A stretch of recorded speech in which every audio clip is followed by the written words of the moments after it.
Hello hello, am I Audible?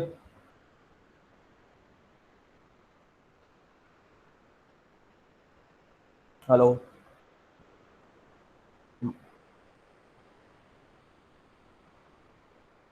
Okay, मारो अवाज बधाने बराबर आवे छे? एक वखत ओके ओके, डन। ચાલો, કેમ છો બધા? મજામાં? આશા રાખું છું કોવિડના આ મહામારીના સમયમાં આપ સૌ અને આપના સૌ પરિવારજનો સકુશળ છો. હવે ખાસ પહેલા તો આપણા લેક્ચરનો હું તમને એક રૂલ કરી દઉં. ભલે ઓનલાઈન લેક્ચર છે, પરંતુ અહીંયા તમારી હાજરી છે એ મને જોશે. બરાબર, મને તમારી હાજરી ફરજિયાત જોશે. અને જ્યારે હું તમને પૂછીશ, સાથે સાથે ક્વેશ્ચન્સ પણ પૂછતો જઈશ. અને તમને કોઈ કઈ ક્વેશ્ચન્સ હોય તો તમે છે માઇકને ઓન કરી અને તમે પ્રશ્ન પૂછી શકો છો. ચાલો, ક્લિયર? તો આવી રીતે આપણે લેક્ચર લેશું.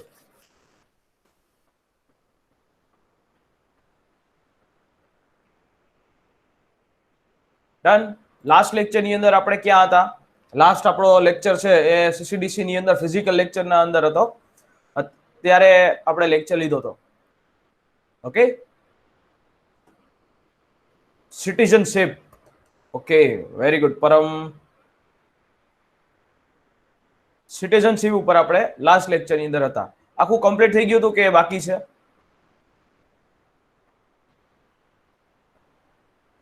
આખું કમ્પ્લીટ થઈ ગયું કે બાકી છે? બાકી છે, આખું સિટીઝનશિપ જ બાકી છે. ઓકે, ચાલો. સિટીઝનશિપ, નાગરિકતા ઉપર આપણે શરૂઆત કરીએ આપણા આજના સેશનની. ડન.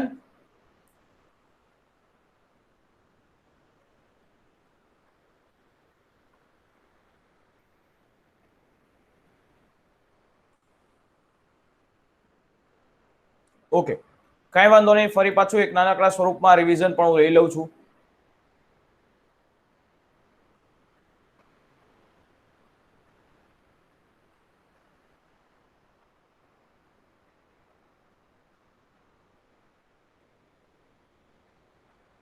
ચાલો,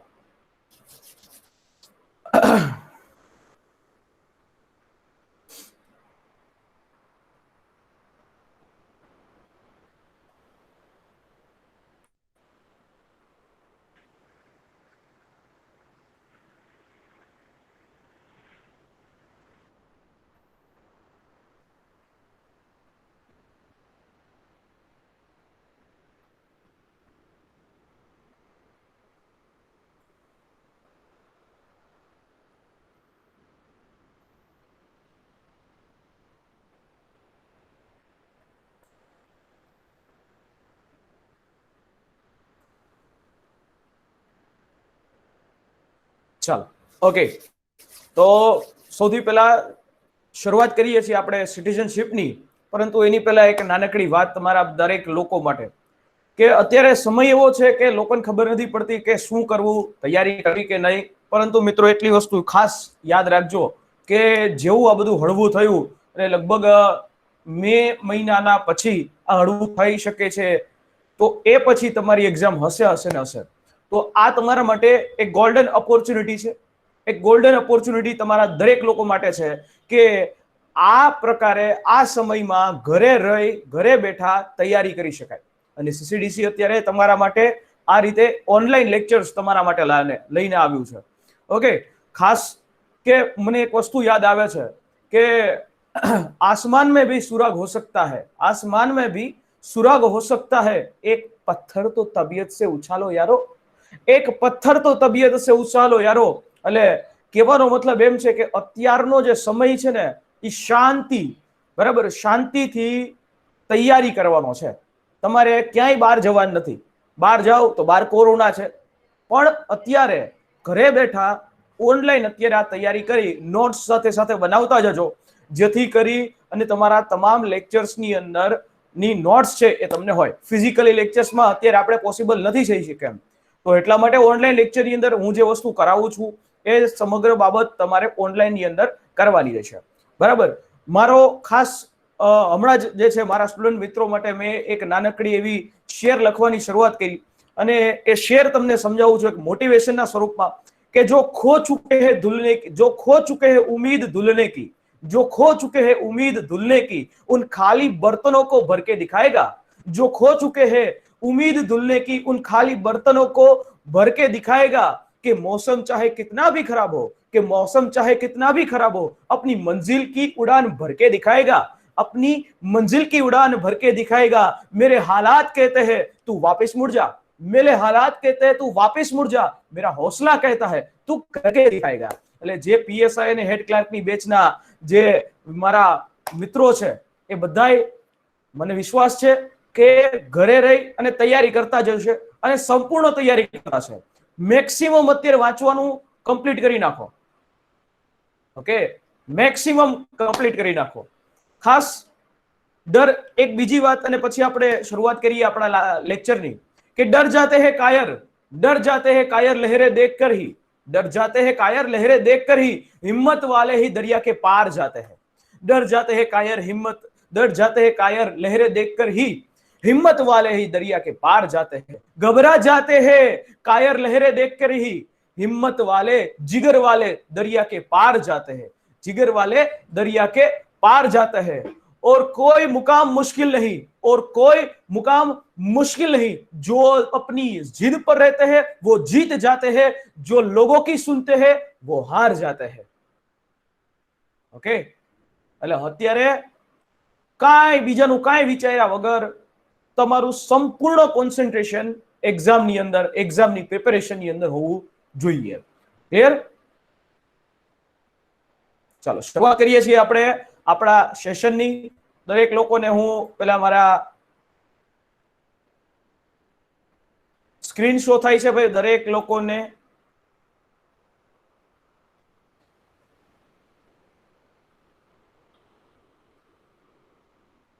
લોકોને સ્ક્રીન શો થઈ?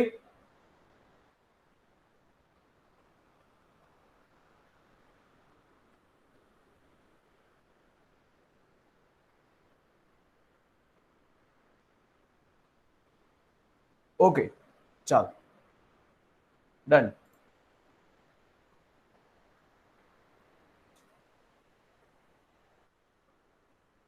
હવે જે કોઈને પ્રશ્નો હોય લેક્ચરની અંદર અથવા તો હું જ્યારે પ્રશ્ન પૂછું તો માઇક ઓન કરી અને જવાબ આપવાનો રહેશે। ચાલો ડન, માઇક ઓન કરીને જવાબ આપી દો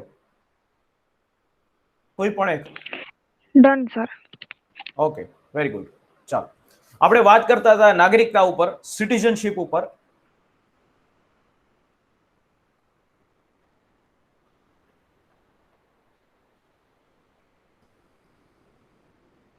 નાગરિકતા, સિટીઝનશિપ,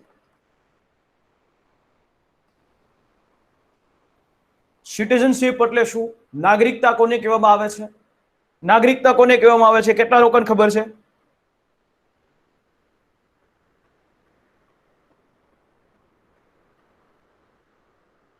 નાગરિકતા કોને કહેવામાં આવે છે? કેટલા લોકોને ખબર છે?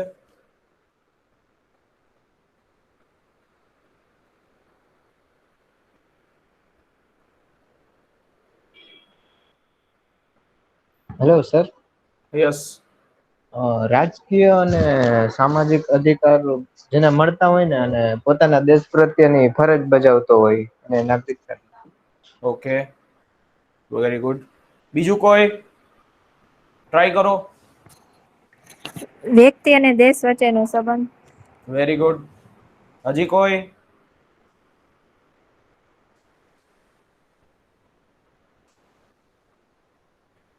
હજી કોઈ ટ્રાય કરશે? રાજકીય અને અન્ય અધિકારો પ્રાપ્ત હોય નાગરિકતામાં। Okay, very good. ચાલો, નાગરિકતા તમારો અને તમારા દેશ વચ્ચેનો સંબંધ, તમારો અને તમારા દેશ વચ્ચેનો સંબંધ, એને કહેવામાં આવે નાગરિકતા। જે નાગરિકતા એક પ્રકારે કાયદાકીય દરજ્જો છે। તમે ભારતના નાગરિક હોવાના નાતે તમને નાગરિકતા એક તમારો કાયદાકીય દરજ્જો છે। આ એક્ઝામની અંદર પ્રશ્ન પૂછી શકાય કે નાગરિકતા કેવો દરજ્જો છે? તો કે કાયદાકીય દરજ્જો। નાગરિકતા કેવો દરજ્જો છે? કાયદાકીય દરજ્જો કહેવામાં આવે છે, બરાબર। નાગરિકતા એનો કોઈ પણ વ્યક્તિ અને દેશ વચ્ચેનો એક સંબંધ છે. વ્યક્તિ અને દેશ વચ્ચેનો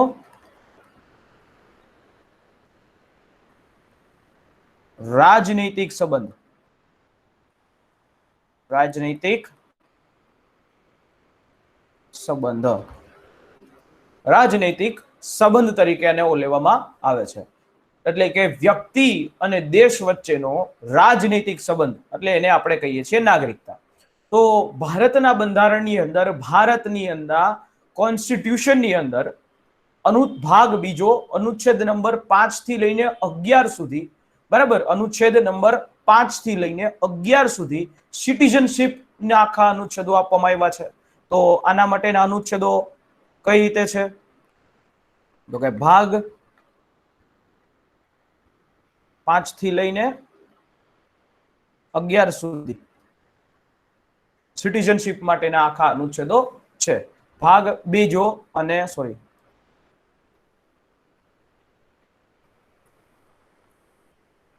ભાગ બીજો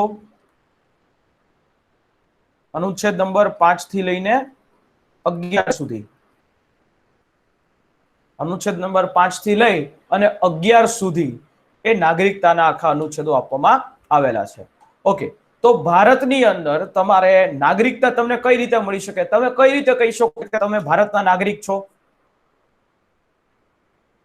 કઈ રીતે કહી શકો કે તમે ભારતના નાગરિક છો? જન્મ ભારતમાં થયેલો છે. Very good. વંશાનુક્રમ આધારિત. Very good. પછી નોંધણી આધારિત. Very good. બીજો કોઈ? કોઈ પ્રદેશનો સમાવેશ થાય ત્યારે. ઓકે.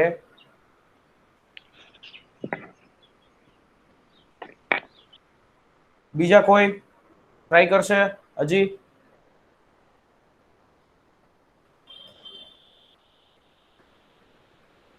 કોઈ પણ બીજા કન્ટ્રીને ભારતમાં ઇન્વોલ્વ કરી દેવામાં આવે તો એ પણ ભારતનો નાગરિક કહેવાય. Okay, very good. બરાબર. તો હવે ભારતની નાગરિકતા આપણે કહીએ છીએ કે ભારતની નાગરિકતા કઈ કઈ રીતે મળે? ભારતની નાગરિકતા તમને કઈ કઈ રીતે મળે એ જોયો. નાગરિકતા આની પ્રાપ્તિ તમને કઈ રીતે મળે? કઈ રીતે ભારતના તમે નાગરિક બની શકો? તો કે 5 રીતે છે. બરાબર, 5 રીતે.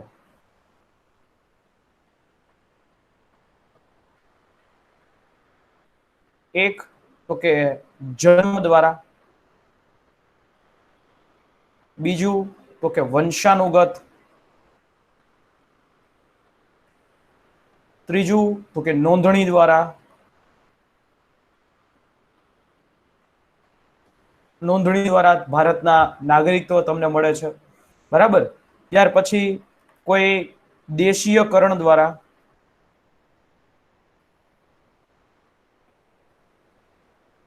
દેશીયકરણ દ્વારા, બરાબર, દેશીયકરણ દ્વારા, અને પાંચમું કોઈ નવા પ્રદેશનું જોડાણ દ્વારા, નવા પ્રદેશનું જોડાણ દ્વારા, નવા પ્રદેશનું જોડાણ દ્વારા નાગરિકતા તમને મળી જાય.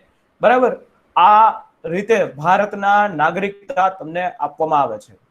જન્મ દ્વારા સમજીએ, તમારો જન્મ ભારતની અંદર થયો તો એટલા માટે તમને ભારતની નાગરિકતા આપવામાં આવે. જો તમારો જન્મ ભારતમાં થયો છે તો એના આધારે ભારતની નાગરિકતા આપવામાં આવે છે. પરંતુ ભારતની અંદર કાલ સવારે વિદેશોની અંદરના કોઈ લોકો, વિદેશીઓ અહીંયા આવીને એના બાળકોનો જન્મ કરાવે છે તો શું એને ભારતની નાગરિકતા મળે? નહીં. બરાબર. 26મી જાન્યુઆરી 1950 પછી, 26મી જાન્યુઆરી 1950 પછી તમારા માતા પિતામાંથી કોઈ પણ એક વ્યક્તિનો જન્મ ભારતમાં થયો છે અને તમારો જન્મ ભારતમાં થાય છે તો ત્યારે તમને ભારતની નાગરિકતા મળી જાય. તમારા દરેક લોકો પાસે બર્થ સર્ટિફિકેટ હશે. એ બર્થ સર્ટિફિકેટની અંદર તમારા માતા પિતા અથવા તો એનું પણ નામ હશે, તમારું પણ નામ હશે, કઈ જગ્યાએ જન્મ થયો છે, કયા જિલ્લામાં જન્મ થયો છે, તમામ પ્રકારની ડિટેલ્સ એ બર્થ સર્ટિફિકેટની અંદર આપવામાં આવતી હોય. તો એના દ્વારા તમને જે ભારતની નાગરિકતા આપવામાં આવે. એના દ્વારા છે તમને ભારતની નાગરિકતા આપવામાં આવે છે, જન્મ દ્વારા. સમજાયું? જન્મ દ્વારા સમજાણું દરેકને?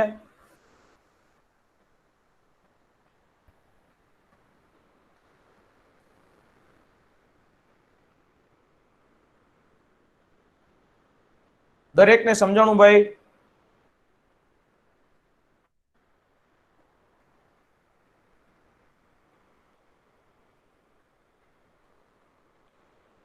એવરીવન?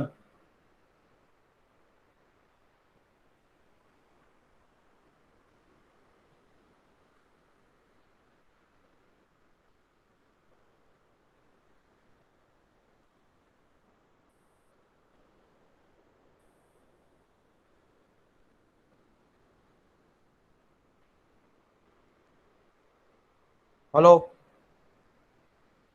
મારો અવાજ આવતો હોય તો માઇક ખોલીને તમે રિપ્લાય આપો.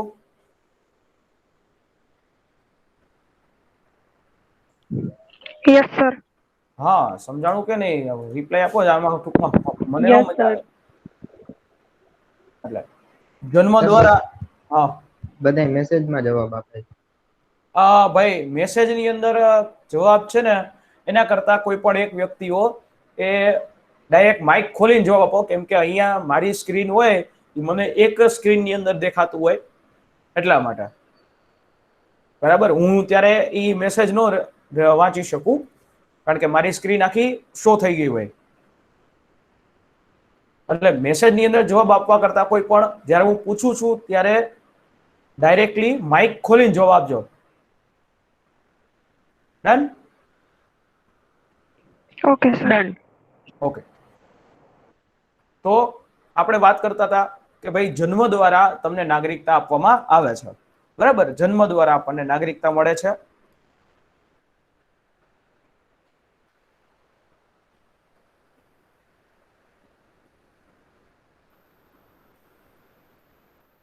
બીજું તો કે વંશાનુગત. વંશાનુગતમાં કઈ રીતે હોય તો કે 26મી જાન્યુઆરી 1950 પછી, 26મી જાન્યુઆરી 1950 પછી તમારા માતા પિતા અથવા તો દાદા દાદી માંથી કોઈ પણ વ્યક્તિનો જન્મ જો ભારતની અંદર થયો હોય તો તમને વંશના આધારે પણ ભારતની નાગરિકતા મળી શકે છે. બરાબર, વંશાનુગત તમારા માતા પિતા અથવા તો દાદા દાદી કોઈ પણનો જન્મ ભારતની અંદર થયો છે 26મી જાન્યુઆરી 1950 પછી, તો તમને ભારતની નાગરિકતા મળી શકે. બરાબર, તો આવી રીતે તમને વંશાનુગતના અનુસંધાન ઉપર ભારતની નાગરિકતા છે આપી શકાય છે. ત્રીજું આવે તો કે નોંધણી દ્વારા.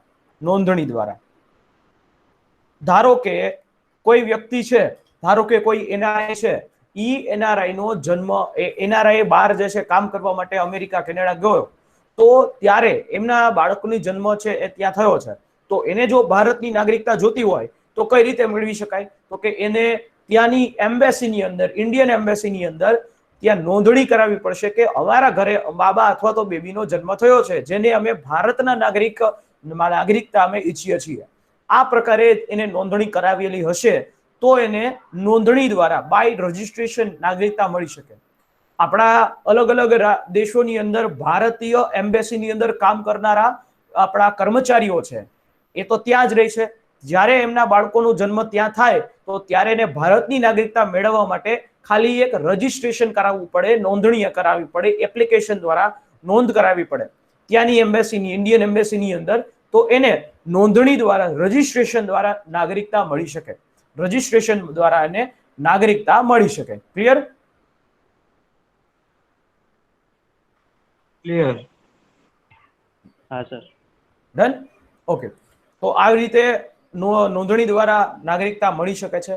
ત્યાર પછી ધારો કે કોઈ ભારતીય નાગરિક સાથે કોઈ ભારતીય મેલ અથવા તો ફિમેલ એની સાથે કોઈ બહારના દેશનો મેલ અથવા તો ફિમેલ એ લગ્ન કરે, તો લગ્ન કરે તો ત્યારે એને રજીસ્ટ્રેશન દ્વારા પણ નાગરિકતા મળી શકે. પણ શરત એટલી કે એને બંધારણ માન્ય 22 ભાષામાંથી કોઈ પણ એક ભાષા એને આવડવી જોઈએ. બંધારણ માન્ય 22 ભાષામાંથી કોઈ પણ એક ભાષા એને આવડે તો એને આવી રીતે નાગરિકતા મળી શકે. સમજાણું?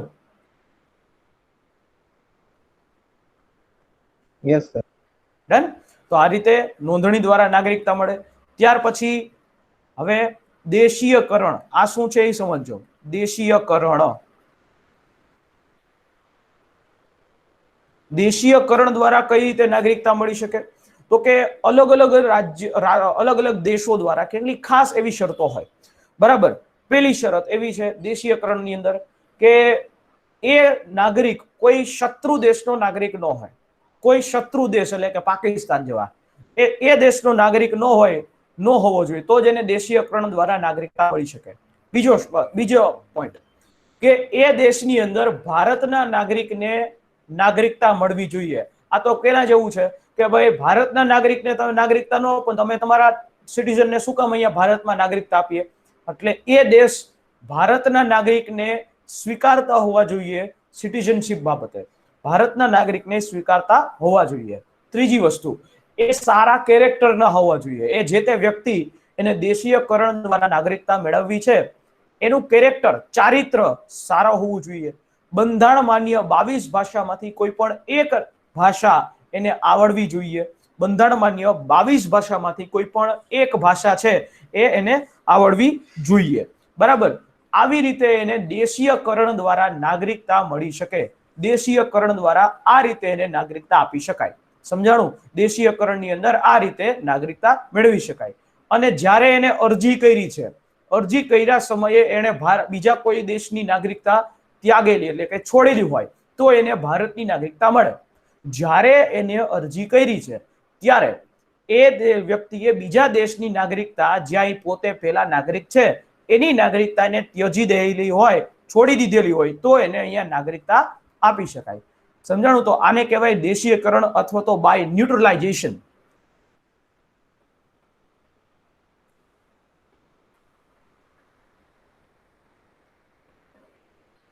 ક્લિયર દરેકને? સમજાણું? સર, ઇન્ડિયાની નાગરિકતા માટે પોતાના દેશની નાગરિકતા છોડે અને પોતાના દેશમાંથી રિમૂવ થઈ જાય, પણ ઇન્ડિયામાં એને નાગરિકતા ન મળે તો એ શું કરે પછી? તો કોઈ પણ દેશનો સિટીઝન ન કહેવાય ને? ના ના ના ના, એને નાગરિકતા આપવામાં જ આવે. એને નાગરિકતા આપવામાં જ આવે, કારણ કે તો જ એને નાગરિકતા મળે ને. બરાબર. આપણા ભારતની અંદર શરત એટલી છે આમાં કે એને છેલ્લા 7 વર્ષથી ભારતમાં વસવાટ કરતો હોવો જોઈએ. બરાબર. છેલ્લા 7 વર્ષથી ભારતની અંદર એ વસવાટ કરતો હોય તો એને ભારતની નાગરિકતા મળી શકે. તો 7 વર્ષની અંદર તો એ હોય જ. 7 વર્ષ સુધી વિઝા બેઝ ઉપર રહેતો હોય? હા, વિઝા બેઝ ઉપર. યસ. ઓકે. આ તો વર્કિંગ વિઝા ઉપર હોય. એ મોસ્ટ ઓફ વર્કિંગ વિઝા આપણા ભારતની અંદર વર્કિંગ વિઝા છે. એ 10 વર્ષ સુધીના મળે. Okay, thank you. ઓકે, ચાલો નેક્સ્ટ ક્વેશ્ચન. કોઈને નેક્સ્ટ ક્વેશ્ચન? ચાલો, નથી. તો આવી રીતે આપણે દેશીયકરણ દ્વારા તમને નાગરિકતા આપવામાં આવે છે. ત્યાર પછી તો કે નેક્સ્ટ પોઈન્ટ, કોઈ નવા પ્રદેશોના જોડાણ દ્વારા, નવા પ્રદેશોના જોડાણ દ્વારા, નવા પ્રદેશોના જોડાણ દ્વારા. હવે મિત્રો આ સમજો, ધારો કે કાલ સવારે આપણે પાકિસ્તાન જીતીને અહીંયા લઈને આવ્યા. બરાબર. લાહોરની અંદર સવારના ચા પાણી નાસ્તો, ગાંઠિયા, મરચા, સંભારોનો નાસ્તો કરી અને લઈ આવીએ, તો એ ભારતની અંદર એ વિસ્તાર આવી ગયો. કોઈ નવા પ્રદેશનું જો ભારતની અંદર જોડાણ થાય, જો ભારતની અંદર એને સામેલ કરવામાં આવે, તો એના તમામ લોકો ડાયરેક્ટલી ભારતના નાગરિક ગણાશે. એના તમામ લોકો ડાયરેક્ટલી ભારતના નાગરિક ગણવામાં આવશે. તમને ખબર હોય તો આપણે સિક્કિમ છે એને જોડ્યું હતું. સિક્કિમના રાજાએ સિક્કિમને આપણને આપી દીધું હતું, અર્પણ કરીને આપી દીધું હતું. એટલે સિક્કિમના તમામ નાગરિકો ભારતના નાગરિકો થઈ ગયા. એવી જ રીતે તમને વાત કરું ગોવા. ગોવાને આપણે ઓપરેશન કરીને લઈ આવ્યા. દીવ, દમણ અને દાદરા નગર હવેલી, આ ત્રણેયને પણ જોડવામાં આવ્યું જોડાણ દ્વારા. તો એ વખતે ત્યાંના બધા જ નાગરિકો એ નવા પ્રદેશોના જોડાણમાં ડાયરેક્ટલી ભારતના નાગરિક ગણાય. એના માટે કોઈ પણ જાતની એપ્લિકેશન કરવાની જરૂર નથી. ડાયરેક્ટલી સરકાર એને પોતાના નાગરિક જાહેર કરી દે, કારણ કે એ પ્રદેશ ભારતની અંદર જોડાઈ ગયો છે. સમજાય છે? એ પ્રદેશ ભારતની અંદર જોડાઈ ગયો છે. 1961 ની અંદર આપણે ગોવા લીધું, દાદરા નગર હવેલી આપણે 62 ની અંદર લીધું, અને 75 ની અંદર આપણે સિક્કિમ આપણને મળ્યું. આવી રીતે એ પ્રદેશો ભારતની અંદર જોડાઈ જાય તો એના ડાયરેક્ટલી બધા જ નાગરિકો ભારતના નાગરિક કહેવાય. ક્લિયર?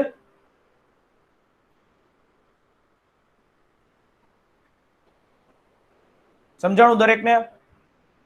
હા sir. Yes sir. Done everyone? દરેકને સમજાઈ ગયું? Yes sir. યસ. ઓકે, તો આવી રીતે આપણને નાગરિકતા મળી શકે છે.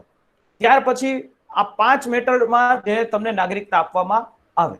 હવે તમારી નાગરિકતા કઈ રીતે છીનવી લેવામાં આવે? નાગરિકતા જે છે એ કઈ રીતે તમારી નાગરિકતાનો અંત આવે, સમાપ્તિ કઈ રીતે થાય? બીજા દેશની નાગરિકતા સ્વીકાર કરે તો. Very good. સરકાર દ્વારા નાગરિકતાથી વંચિત કરવામાં આવે ત્યારે. Very good. હજી એક પોઈન્ટ. યુદ્ધના સમયે બીજા દેશને મદદ નાગરિક ખુદ કરો ત્યારે. નાગરિકતા છોડી દે ત્યારે. એ આવી ગયો. હજી એક પોઈન્ટ બાકી રહ્યો. એક પોઈન્ટ બાકી રહ્યો. યુદ્ધના સમયે બીજા દેશને મદદ કરે ત્યારે. હા, એ તો છે. જુઓ, 3 રીતે તમારી નાગરિકતા સમાપ્ત થઈ જાય. એક તો સ્વેચ્છાએ ત્યાગ દ્વારા. સ્વેચ્છાએ ત્યાગ દ્વારા. બીજું તો કે તમારી નાગરિકતા છે એ નાગરિકતાને બરખાસ્તગી દ્વારા, કાયદા દ્વારા બરખાસ્તગી દ્વારા, કાયદા દ્વારા બરખાસ્તગી દ્વારા, કાયદા દ્વારા બરખાસ્તગી દ્વારા. અને ત્રીજું વંચિત કરીને અથવા તો છીનવી લઈને. આ 3 રીતે તમારી નાગરિકતા પૂરી થઈ જાય. બરાબર? આ 3 રીતે તમારી નાગરિકતા પૂરી થઈ જાય. સૌથી પહેલા સ્વેચ્છાએ ત્યાગ કરીને. કઈ રીતે? ધારો કે તમે કોઈ બીજા દેશની નાગરિકતા સ્વીકારી લ્યો. બરાબર? તમે જે વ્યક્તિ છે એ ધારો કે કોઈ વ્યક્તિ છે એ નામનો વ્યક્તિ, તો એ નામના વ્યક્તિએ અમેરિકાની નાગરિકતા સ્વીકારી લીધી. બરાબર? અમેરિકામાં કાયદાકીય રીતે અમેરિકાની નાગરિકતા એ સ્વીકારી લે, અથવા તો એ કાયદાકીય રીતે ભારતીય નાગરિકતા છે એનો ત્યાગ કરે, છોડી દે, તો ત્યારે એની નાગરિકતા સમાપ્ત થઈ જાય સ્વેચ્છાએ. બરાબર? જો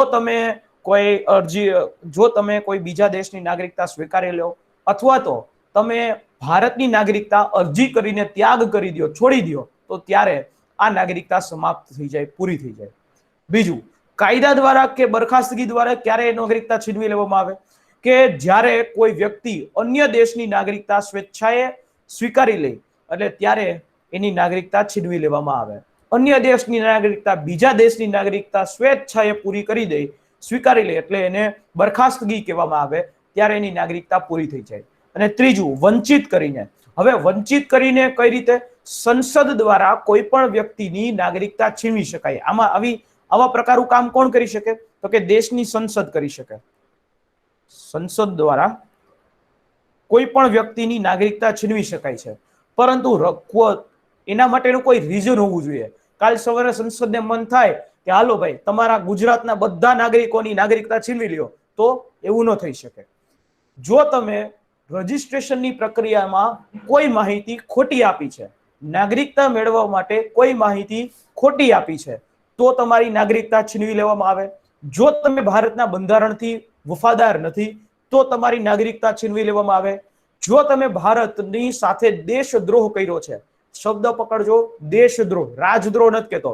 જો તમે દેશદ્રોહ કર્યો છે, અથવા તો તમે યુદ્ધ વખતે દુશ્મન દેશની સાથે જોડાઈ ગયા છો, દુશ્મન દેશને સહાયતા કરી છે, ત્યારે તમારી નાગરિકતા છીનવી લેવામાં આવશે. બરાબર? જો ભારત સરકારની પરવાનગી વગર તમે સતત 7 વર્ષથી બહારના દેશમાં રહ્યો છો, ભારત સરકારની પરવાનગી વગર સતત 7 વર્ષથી ભારત સરકારની પરવાનગી વગર 7 વર્ષથી તમે વિદેશની અંદર રહ્યો છો, અને તમે ભારતીય એમ્બેસીની અંદર તમે દર વર્ષે નોંધણી કરાવતા નથી, તો તમારી નાગરિકતા છીનવી લેવામાં આવશે. બરાબર? વંચિત કરવામાં આવશે. બરાબર છે? ક્લિયર? અને પાંચમો અને સારો એવો પોઈન્ટ, તમે નાગરિકતા સ્વીકારી, ધારો કે તમે ભારતની નાગરિકતા સ્વીકારી, 5 વર્ષની સમયગાળાની અંદર તમને બીજા કોઈ દેશમાં 2 વર્ષની સજા થાય જેલની, તો પણ તમારી નાગરિકતા છીનવી લેવામાં આવે, તો પણ તમારી નાગરિકતા છીનવી લેવામાં આવે. આ 5 અલગ અલગ પોઈન્ટ્સ છે કે જેના ઉપરથી તમારી નાગરિકતા છીનવી લેવામાં આવે. આ મગજમાં ઉતર્યું પેલા તો?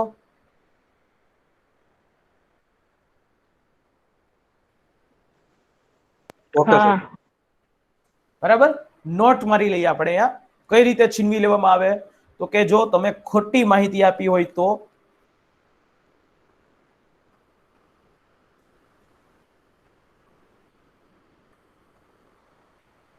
જો તમે કોઈ ખોટી માહિતી આપી હોય તો, તમે ભારતના બંધારણને વફાદાર ન હોય તો, ભારતના બંધારણને વફાદાર ન હોય તો, તમે દેશદ્રોહ કર્યો હોય તો, કે યુદ્ધ વખતે દુશ્મન દેશમાં જોડાઈ ગયા હોય.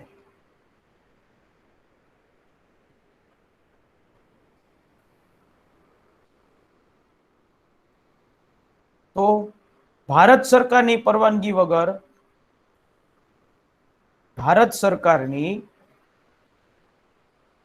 પરવાનગી વગર સતત 7 વર્ષ બીજા દેશમાં રહેતા હોય તો, અને નાગરિકતા સ્વીકાર્યા બાદ, નાગરિકતા સ્વીકાર્યા બાદ 5 વર્ષમાં 2 વર્ષ બીજા દેશમાં સજા કરી હોય તો તમારી નાગરિકતા છીનવી લેવામાં આવે છે. આ 5 પોઈન્ટને આધારે તમારી નાગરિકતા છીનવી લેવામાં આવે છે. ક્લિયર?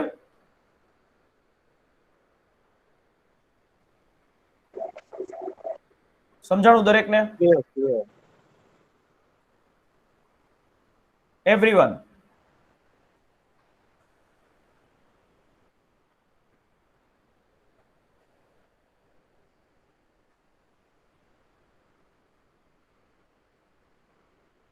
ક્લિયર દરેકને?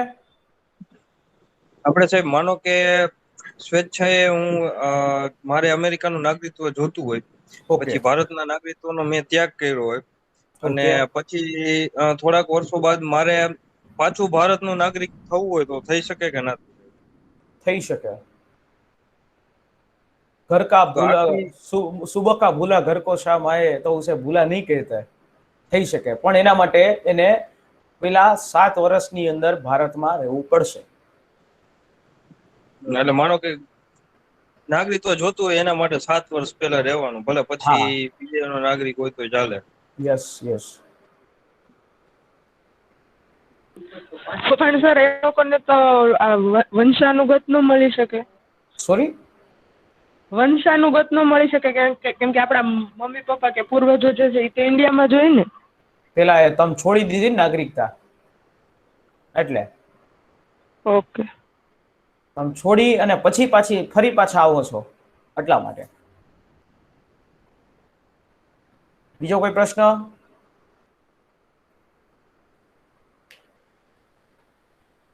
Any question? તો નાગરિકતા કઈ રીતે મળે છે, કઈ રીતે તમારી નાગરિકતા સમાપ્ત થાય છે, આ પ્રશ્ન અહીંયા કમ્પ્લીટ. હવે બેવડી નાગરિકતા, શું ભારતની અંદર બેવડી નાગરિકતા છે? શું ભારતની અંદર બેવડી નાગરિકતા છે? ના. નહીં. પણ કેટલાક ખાસ પ્રોવિઝનની અંદર, કેટલાક ખાસ એવા કિસ્સાઓમાં બેવડી નાગરિકતા મહદ અંશે છે. તમે ખબર હોય તો આપણે અક્ષય કુમાર છે, એની પાસે કેનેડાના પીઆર છે. ખબર હોય તો અક્ષય કુમાર પાસે કેનેડાના પીઆર છે. કેનેડાના પીઆર મીન્સ કે વન ટાઈપ ઓફ એનું સિટીઝન છે. અમેરિકાના કોઈ વ્યક્તિ હોય એની પાસે ગ્રીન કાર્ડ હોય, ગ્રીન કાર્ડ કહેવાય. એ ભારતની અંદર આવે ત્યારે એની પાસે ગ્રીન કાર્ડ હોલ્ડર કહેવામાં આવે.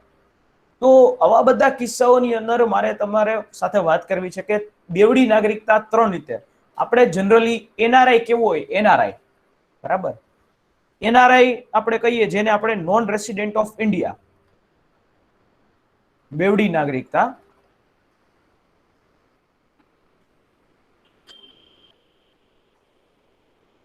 એની અંદર આપણે એનઆરઆઈ એટલે કે non resident of India, non resident of India, NRI છે. પછી પીઆઈઓ આવે, પર્સન ઓફ ઇન્ડિયન ઓરિજિન, અને ઓસીઆઈ એટલે કે ઓવરસીઝ સિટીઝન ઓફ ઇન્ડિયા. આ રીતે નાગરિકતા હોય. બેવડી નાગરિકતા આવી રીતે હોય. હવે સમજો કે એનઆરઆઈ કોને કહેવામાં આવે. કોઈ મને કહી શકે કે ભાઈ તમે એનઆરઆઈ બાબતે શું સમજો છો?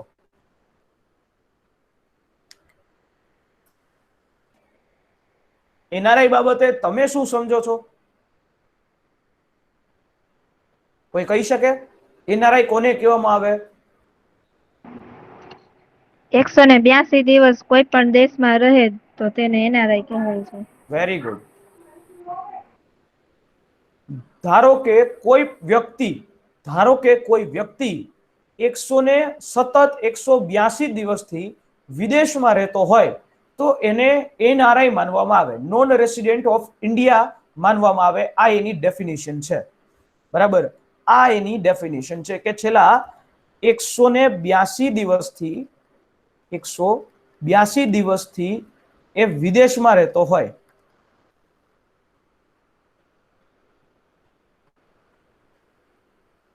આને આપણે એનઆરઆઈ કહેવામાં આવે. એનઆરઆઈ એટલે કેવા નાગરિકો? જે ભારતના નાગરિકો છે પણ કાં તો એજ્યુકેશન પર્પઝ માટે, કાં તો વર્કિંગ પર્પઝ માટે બીજા દેશની અંદર ગયા છે, કાં તો કામ માટે, કાં તો ભણવા માટે ત્યાં બીજા દેશની અંદર ગયા છે.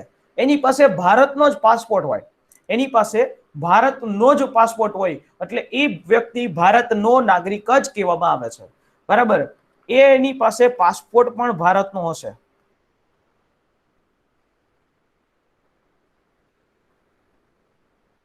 આ વ્યક્તિ એનઆરઆઈ હોય એ ભારતની ચૂંટણીમાં મત આપી શકે, મતદાન કરી શકે.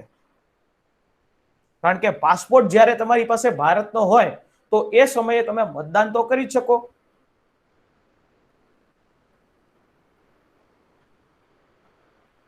બરાબર. ભારતના બંધારણીય હોદ્દા માટે અરજી પણ કરી શકે.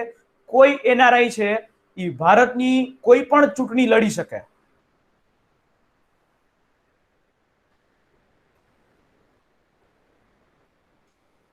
કોઈ પણ એનઆરઆઈ છે પીએસઆઈ ની એક્ઝામ આપી શકે, હેડ ક્લાર્ક ની એક્ઝામ આપી શકે, કારણ કે એ ભારતનો જ નાગરિક છે, બરાબર. એ કામ માટે કાં તો એજ્યુકેશન માટે બહારના દેશમાં રહેવા ગયો છે, એટલે આ રીતે આ ચૂંટણી પણ લડી શકે. એને તમામ અધિકારો ભારતના નાગરિક હોવાના છે, બરાબર. એનઆરઆઈ આ વસ્તુ છે. પેપરની અંદર તમને આવી રીતે પૂછી શકાય છે કે એનઆરઆઈ પાસે કેવા અધિકારો? તો કે ભારતની ચૂંટણીમાં મતદાન કરી શકે, હા કરી શકે.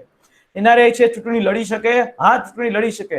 ટૂંકમાં ભારતના નાગરિકને જેટલા અધિકારો મળે છે એ તમામ અધિકારો એનઆરઆઈ ને મળે છે. આ સૌથી પહેલી વાત. તમને ખબર હોય કે ગાંધીજી છે એ સાઉથ આફ્રિકાથી ભારતના અંદર આવ્યા હતા. 1915 નો સમય હતો. 9મી જાન્યુઆરી 1915, 9મી જાન્યુઆરી ગાંધીજી સાઉથ આફ્રિકાથી એ ભારતની અંદર આવ્યા. એટલે મહાત્મા ગાંધીજીનો આ દિવસને આપણે દર વર્ષે પ્રવાસી ભારતીય દિવસ તરીકે ઉજવીએ છીએ, બરાબર. દર વર્ષે આપણે આ દિવસને પ્રવાસી ભારતીય દિવસ તરીકે ઉજવીએ છીએ, 9મી જાન્યુઆરી.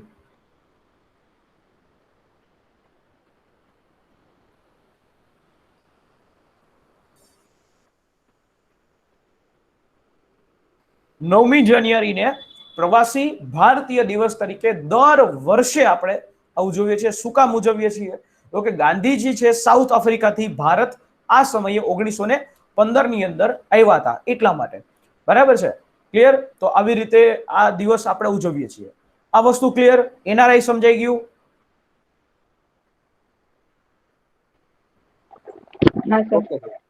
Very good. ચાલો નેક્સ્ટ આપણે વાત કરીએ person of Indian origin, sorry પેલા ઓસીઆઈ કરી લઈએ. ઓસીઆઈ કોને કહેવામાં આવે? Overseas citizen of India.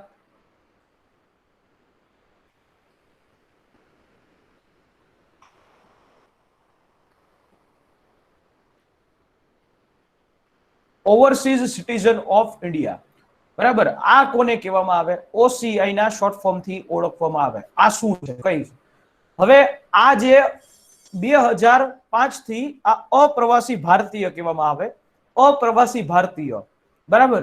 અપ્રવાસી ભારતીય 2005 થી આની શરૂઆત કરવામાં આવી હતી કે એ આ જે વસ્તુ overseas citizen of India one type of દ્વિનાગરિકતા છે, બરાબર. 2005 થી શરૂઆત કરવામાં આવી છે. આ વસ્તુ જ ભારતની અંદર દ્વિનાગરિકતા છે.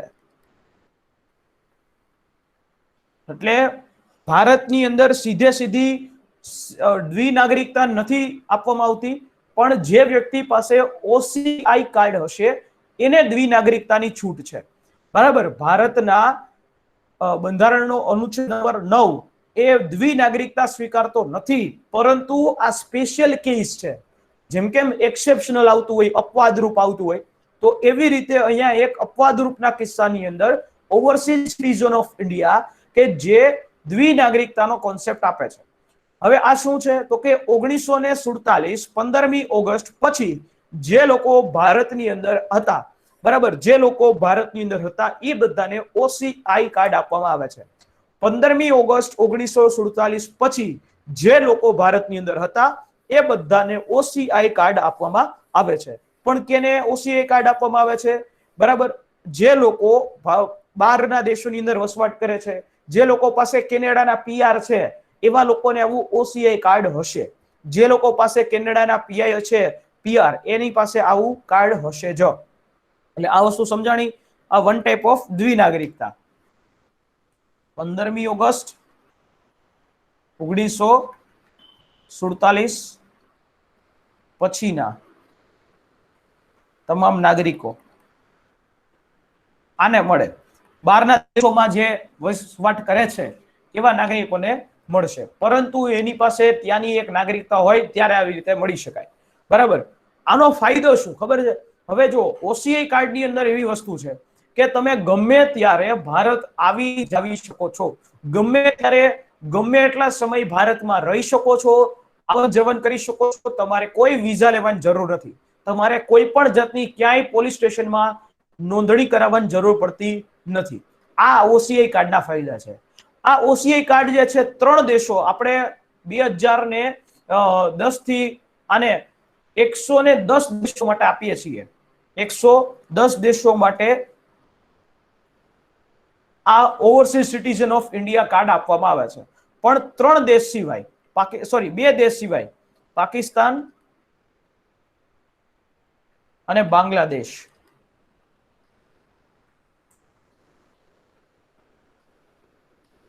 પાકિસ્તાન અને બાંગ્લાદેશ સિવાયના 110 એવા દેશો છે વિશ્વના કે જેના માટે ઓસીઆઈ કાર્ડ આપવામાં આવે છે.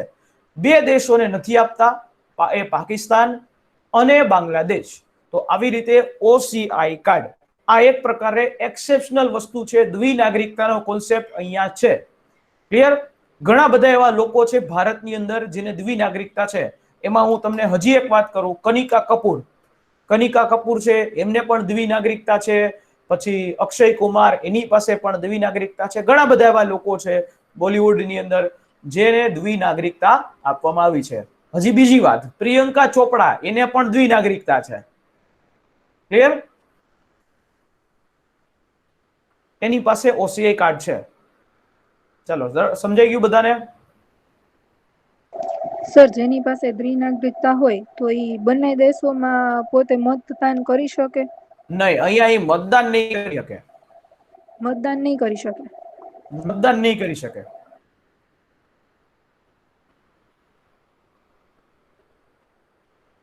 Clear?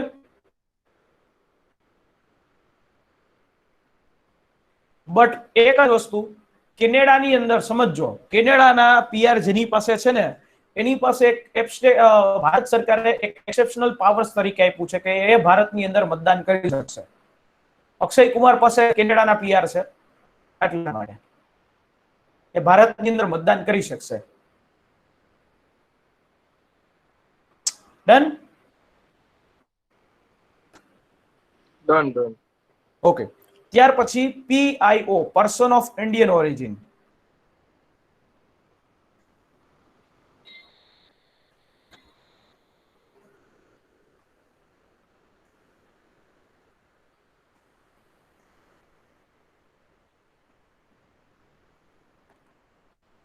PIO, person of Indian origin. હવે આ શું બલા છે સમજો. પર્સન ઓફ ઇન્ડિયન ઓરિજિન, જ્યારે ઓવરસીઝ સિટીઝન ઓફ ઇન્ડિયા પહેલા, ઓવરસીઝ સિટીઝન ઓફ ઇન્ડિયા પહેલા આપણી પાસે પર્સન ઓફ ઇન્ડિયન ઓરિજિન નામની વાત હતી કે 1935 ના કાયદા અનુસાર આપણે ખબર છે કે ભાઈ ભારતીય સ્વતંત્રતા અધિનિયમ 1935 ના અંતર્ગત જ આ વસ્તુ હતી કે જેમની ચાર પેઢી સતત ભારતથી જોડાયેલી છે, તમારી 4 પેઢી ભારતથી જોડાયેલી છે, ભારતમાં રહે છે, ભારતની નાગરિકતા ધરાવે છે, તો તમને પીઆઈઓ કાર્ડ મળે જેનું નામ છે પર્સન ઓફ ઇન્ડિયન ઓરિજિન તરીકે ઓળખવામાં આવે. બરાબર. જેમની 4 પેઢી સતત 4 પેઢીથી ભારતમાં હોય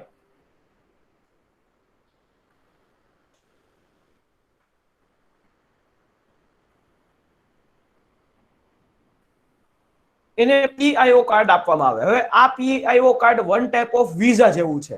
15 વર્ષ માટે માન્ય રાખવામાં આવે. 15 વર્ષ માટે માન્ય રાખવામાં આવે. દર 15 વર્ષે આને રિન્યુ કરાવવું પડે. બરાબર. પીઆઈઓ કાર્ડ હોય જેની પાસે, એને ભારતના વિઝા લેવાની કોઈ જરૂર નથી. જેની પાસે પીઆઈઓ કાર્ડ હોય, આ પીઆઈઓ કાર્ડ કેવા તો કે કેનેડા, અમેરિકા એવા બધા દેશોની અંદર રહેનારા લોકો છે. હવે એ લોકોને ભારત આવવા જવું હોય તો 15 વર્ષ માટેનું આવું એક પીઆઈઓ કાર્ડ મળતું હતું. આ પીઆઈઓ કાર્ડની અંદર એને 15 વર્ષનું એક વેલિડિટી હતી. ઓસીઆઈ કાર્ડની અંદર આવી કોઈ વેલિડિટી નથી.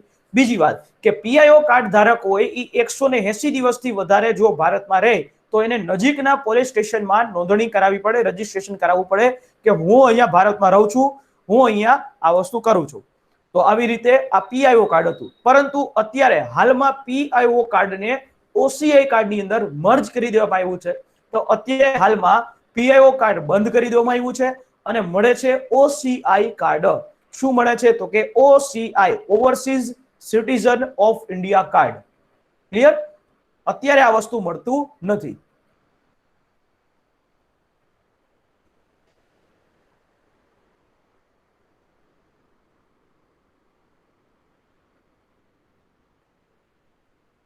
સમજાણું દરેકને? Yes sir. બરાબર. પીઆઈઓ કાર્ડ ધારક જેની પાસે હોય એને ભારતમાં આવવું હોય, ભારતમાં રહેવું હોય, ભારતની નાગરિકતા એને સ્પેશિયલ કેસ ઉપર અહીંયા મળી શકે છે. ક્લિયર?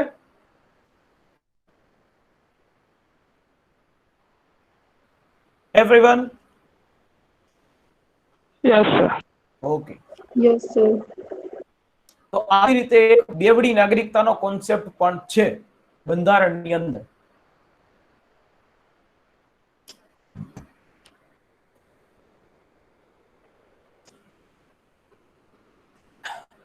ચલો, સમજાઈ ગયું હશે. હવે આપણા દેશની અંદર તમને ખબર હોય તો એનઆરસી નામનો મુદ્દો છે, national register of the citizen. NRC કોઈને ખબર છે આ એનઆરસી શું છે? કોઈ કહી શકે કે એનઆરસી શું છે?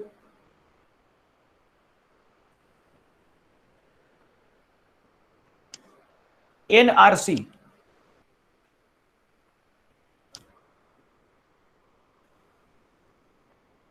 આ મુદ્દો તો બહુ ચઈ ગયો તો. National register of citizen. આ એનઆરસી શું છે?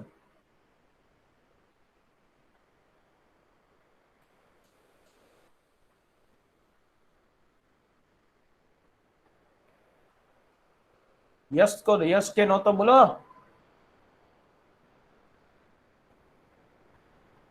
સર નથી ખબર. હા, એનઆરસી એ સમજાવું. આસામની અંદરની આખો આ મુદ્દો છે. અને અત્યારે આસામનું જ્યારે ઇલેક્શન ચાલતું હતું ત્યારે આ મુદ્દો બહુ મોટામાં પ્રમાણમાં ચર્ચામાં હતો. તો આપણે અહીંયા એ સમજવું પડે કે આ national register of the citizen છે શું, એનઆરસી કોને કહેવામાં આવે છે.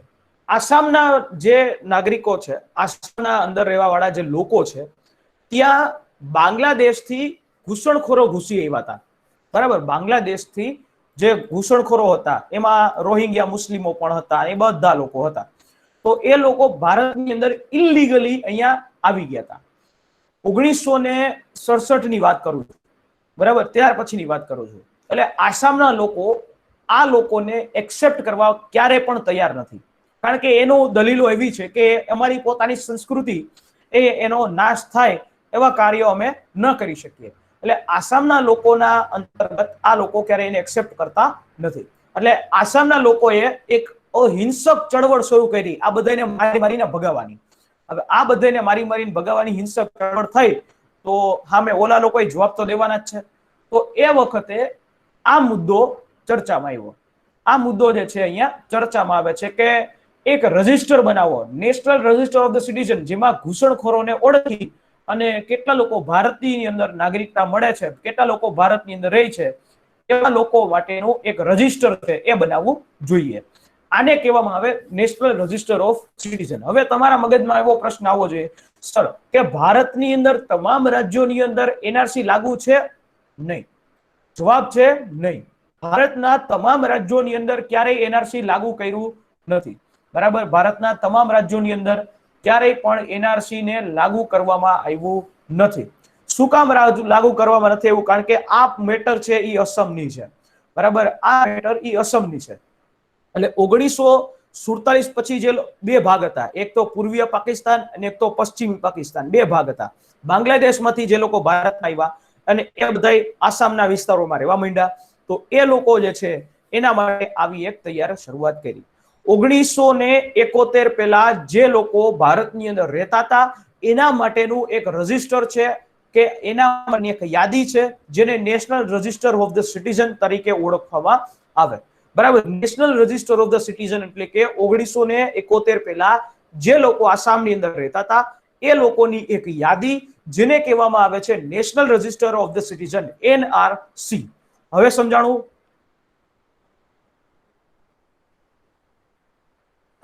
Yes sir.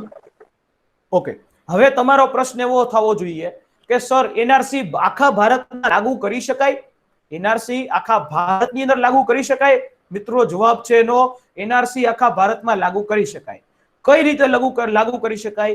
કે જ્યાં જે જગ્યા સરહદ વિસ્તારને અડતી હોય, આપણા દેશની સરહદ વિસ્તાર અડતા હોય, કે જ્યાંથી બીજા દેશના નાગરિકો ભારતમાં આવી શકે એવા વિસ્તારોની અંદર એનઆરસી ને લાગુ કરી શકાય. તો એવા વિસ્તારો કયા? ગુજરાત, રાજસ્થાન, પંજાબ, બરાબર, જમ્મુ કાશ્મીર, હિમાચલ પ્રદેશ, આ બાજુ એવા બોર્ડર એરિયાની અંદર તમે એનઆરસી ને લાગુ કરી શકો છો. એનઆરસી નો મતલબ એવો છે કે એ વ્યક્તિ ભારતીય છે કે નહીં એને આઈડેન્ટિફિકેશન કરવામાં આવે. સમજાણું? આને કહેવામાં આવે એનઆરસી. હવે સમજાણું આ એનઆરસી એટલે શું?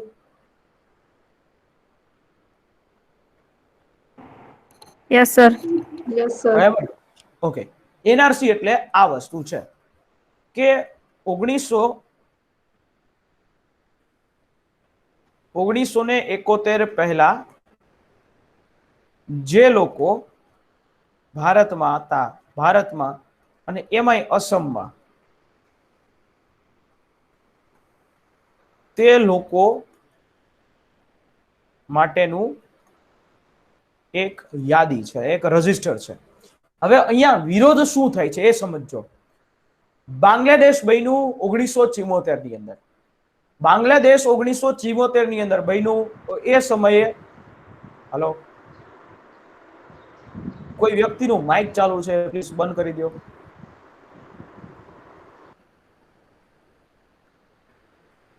બાંગ્લાદેશનું જ્યારે સ્થાપના થઈ ત્યાર પછી ઘણા બધા લોકો એ ભારતની અંદર સ્થળાંતર કરી ગયા હતા, ભારતના અસમ, મેઘાલય એવા વિસ્તારની અંદર. તો એટલા લોકો, એ લોકોને ભારતના નાગરિક ન ગણવામાં આવે. એ લોકો ભારતમાં ભલે રહેતા હોય પણ એને ભારતના નાગરિક ન કહી શકાય. એટલા માટે આ એક રજિસ્ટર તૈયાર કરવામાં આવ્યું. હવે અહીંયા લોકોની દલીલ એવી છે કે અમારી પાસે રજિસ્ટરના કોઈ પેપર નથી, પૂરની અંદર કે પછી કોઈ આગમાં કે કોઈ લૂંટાઈ ગયા હોય, એ લોકો પાસે કોઈ પણ જાતના કોઈ પેપર્સ નથી કે જેથી ઈ સાબિત કરી કે ઈ 1971 પહેલા ભારતમાં રહેતા હતા. એટલા માટે લોકોનો વિરોધ છે કે અમે લોકોને ભારતના નાગરિક ન ગણી અને અમને ફરી પાછા બાંગ્લાદેશમાં મૂકી દેવામાં આવશે, ડિપોર્ટ કરી દેવામાં આવશે. એટલા માટે આ લોકો વિરોધ કરે છે. હવે સમજાણું આ વિરોધ શું કામ છે એનઆરસી નો?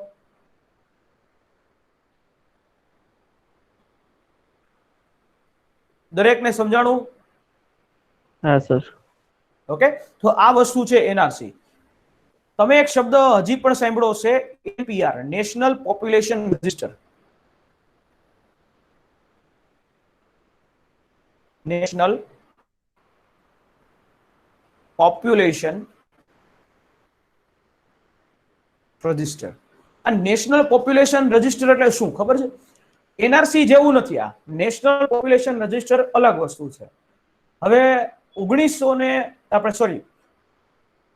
10 વર્ષે આપણે વસ્તી ગણતરી કરીએ છીએ. આ વર્ષ એટલે કે 2021 નું વર્ષ સેન્સસ યર છે, જેને વસ્તી ગણતરીનું વર્ષ કહેવામાં આવે. 10 વર્ષે આપણે વસ્તી ગણતરી કરતા હોય. વસ્તી ગણતરી કરવાની પહેલા એનપીઆર કરવામાં આવે, જેમાં તમારી બધી ડિટેલ હોય, તમારું નામ, તમારું એડ્રેસ, તમે તમારા મમ્મી પપ્પાનું નામ, તમારા ભાઈ બહેનનું નામ, તમારા ઘરની અંદર ક્યાં આવ્યું છે, બધી જ વસ્તુઓ એક પોપ્યુલેશન રજિસ્ટર હશે. મેલ યા ફિમેલ, મેરિડ, અનમેરિડ, વિડો, એવી પ્રકારે આખું એક જે ફોર્મ કે જેની અંદર દેશમાં કેટલા લોકો રહે છે એ પોપ્યુલેશન રજિસ્ટર તરીકે ઓળખવામાં આવે. સમજાણું? આ એનપીઆર અલગ વસ્તુ છે. એટલે એનપીઆર થી કોઈ આખા દેશની અંદર હોય, જ્યારે એનઆરસી અત્યારે અસમમાં જ છે. આ એક અસમમાં જ છે, આ આખા ભારતની અંદર હોય.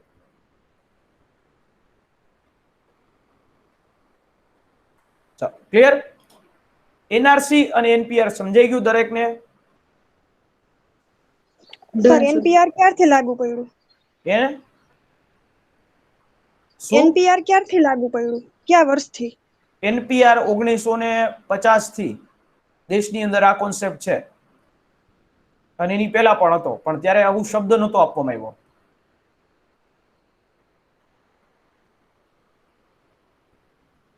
ચલો ડન. તો સર એનપીઆર માં તો બધી ડિટેલ હોય, તો એને એનઆરસી નો મળી શકે? ન મળી શકે, કારણ કે એનપીઆર નામનો કોન્સેપ્ટ છે એ અસમની અંદર નથી આવતો. અને બીજી વાત કે એનપીઆર તો દર 10 વર્ષે અપડેટેડ કરવામાં આવે. જ્યારે એનઆરસી નામનો શબ્દ છુપાયેલો છે એ સમજૂતીની અંદર અસમ એકોર્ડ કહેવામાં આવે. અસમ એકોર્ડ એક સમજૂતી કરવામાં આવી હતી. કેન્દ્ર સરકાર 1985 ની અંદર કેન્દ્ર સરકાર અને અસમના એક યુવા સંગઠન હતું એની સાથે, કે આ લોકો દ્વારા એક એનઆરસી બહાર કરવામાં આવે. એનઆરસી ત્યારે આવ્યું સરકાર દ્વારા, કેન્દ્ર સરકાર દ્વારા, રાજીવ ગાંધીની સરકાર હતી ને એ વખતે આવો કોન્સેપ્ટ લઈ આવવામાં આવ્યો, એનઆરસી સ્પેશિયલી ફોર અસમ. જ્યારે એનપીઆર સમગ્ર ભારત માટે છે. બરાબર? એનપીઆર સમગ્ર ભારત માટે છે. એનપીઆર માં કોઈ પણ પ્રકારના એવા દસ્તાવેજ દેવાન થતા નથી. એનપીઆર માં કોઈ દસ્તાવેજ દેવાન થતા નથી. તમારી ઘરે આવી જાય અને તમારું નામ, નંબર બધું લઈ જાય. ઈ એનપીઆર ની અંદર થાય. સર એમાં અસમનો સમાવેશ કેમ નથી કરવામાં આવ્યો? અસમને સમાવેશ એટલા માટે નથી કરવામાં આવ્યો કેમ કે આ અસમ એકોર્ડ ની અંદર ઈ વાત રજૂ કરવામાં આવેલી હતી. એટલે અસમ એકોર્ડ ની અંદર જ્યારે કેન્દ્ર સરકાર અને અસમનું આ જે સંગઠન વચ્ચે સમજૂતી થઈ, કરાર કરવામાં આવ્યો, ત્યારે એને ચોખ્ખું કીધું હતું કે એનપીઆર જો તમે લાગુ કરો તો આ બધાને ભારતની નાગરિકતા મળી શકે. આ લોકો બીજા રોહિંગ્યાને ઘૂસવા નહોતા દેવા માંગતા. બાંગ્લાદેશી શરણાર્થીઓ, ઘૂસણખોરો છે એને અસમની અંદર આવવા દેવા નહોતા માંગતા. એટલે આખી બરાબર, આખી મેટર એટલા માટે, કારણ કે 1983 થી આ જે ચળવળ એકદમ હિંસક બની ગઈ, મારો કાપો એની રીત જે છે ચાલુ થઈ ગઈ હતી અસમમાં. જે બાંગ્લાદેશીઓ ઘૂસણખોરી વાળા દેખાય એ બધાને મારી નાખતા હતા. તો સામે હવે રિટેલિએટ તો કરવાના જ છે લોકો સામે, પ્રત્યુત્તર તો આપવાના. ઓલા બાંગ્લાદેશીઓ સામે વાળાને મારી નાખે. એ કારણે આખા 2 વર્ષ તો બહુ ઘમાસાણ યુદ્ધ જેવું કામ ત્યાં થયું, ચળવળો થઈ, બળવા થતા હતા. અને એટલા માટે છેલ્લે 1985 ની અંદર રાજીવ ગાંધીની સરકાર આમાં પડી અને કરાર કર્યા. Okay sir. ચાલો, done.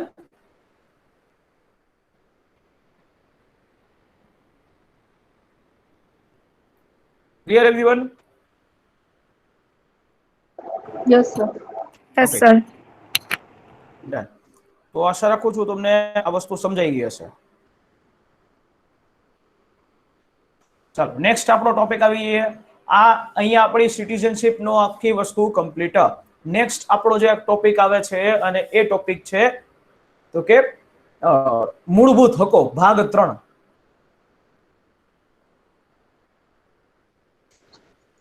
Sir green card holder નું તમે કીધું નહીં.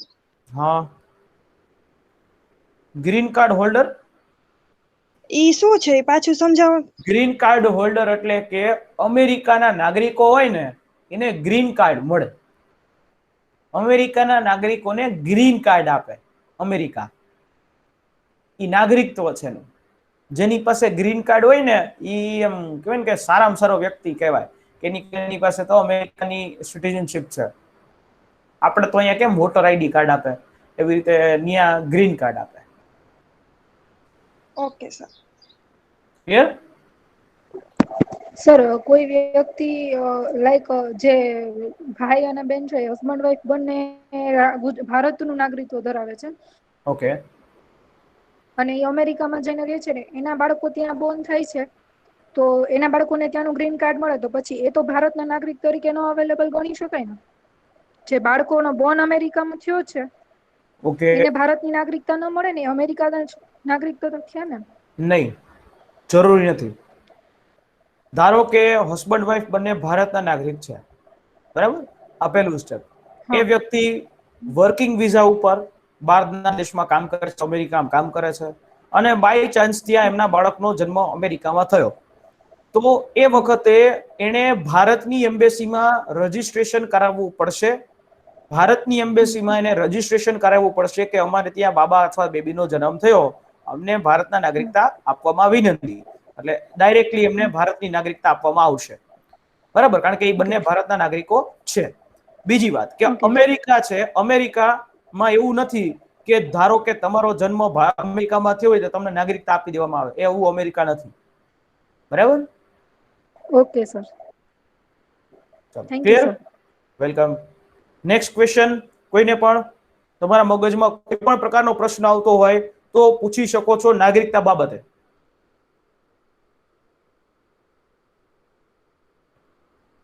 Any question?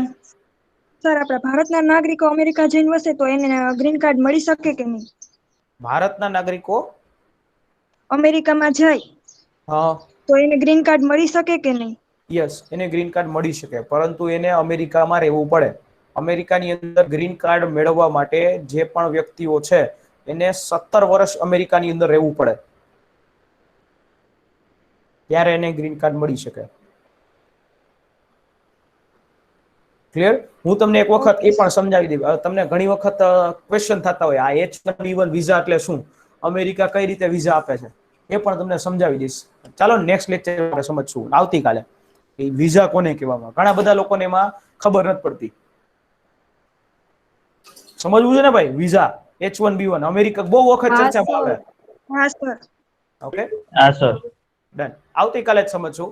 બીજી વાત કે આજના જ તમે ન્યૂઝપેપર તમે વાંચ્યું હોય તો બ્રિટનની અંદરની એક ખબર એવી છે કે વેક્સિન પાસપોર્ટ.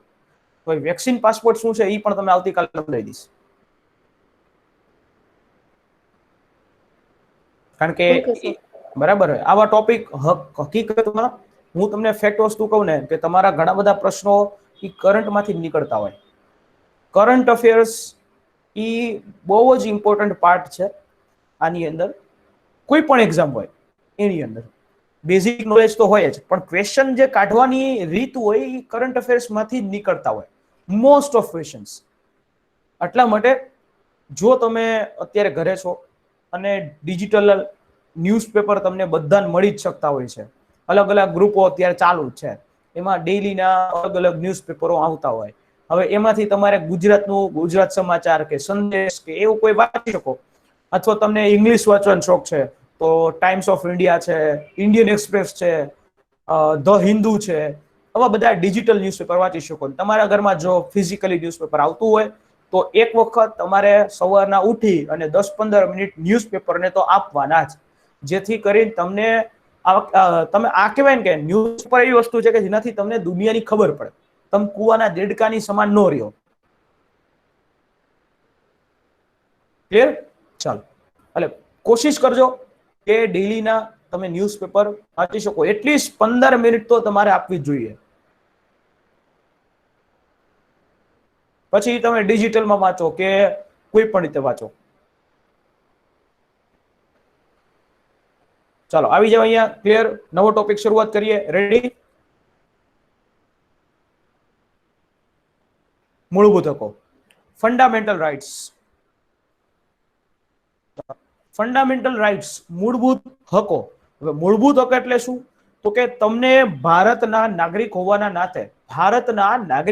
નાતે તમને કેટલાક ખાસ એવા અધિકારો આપવામાં આવ્યા છે જેને આપણે ફંડામેન્ટલ રાઇટ્સ તરીકે ઓળખીએ છીએ.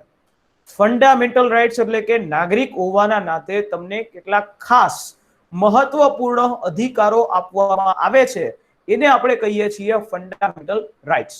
ભાગ 3 ની અંદર આવા પ્રકારે ફંડામેન્ટલ રાઇટ્સ તમને આપવામાં આવ્યા છે. બરાબર? ભાગ 3.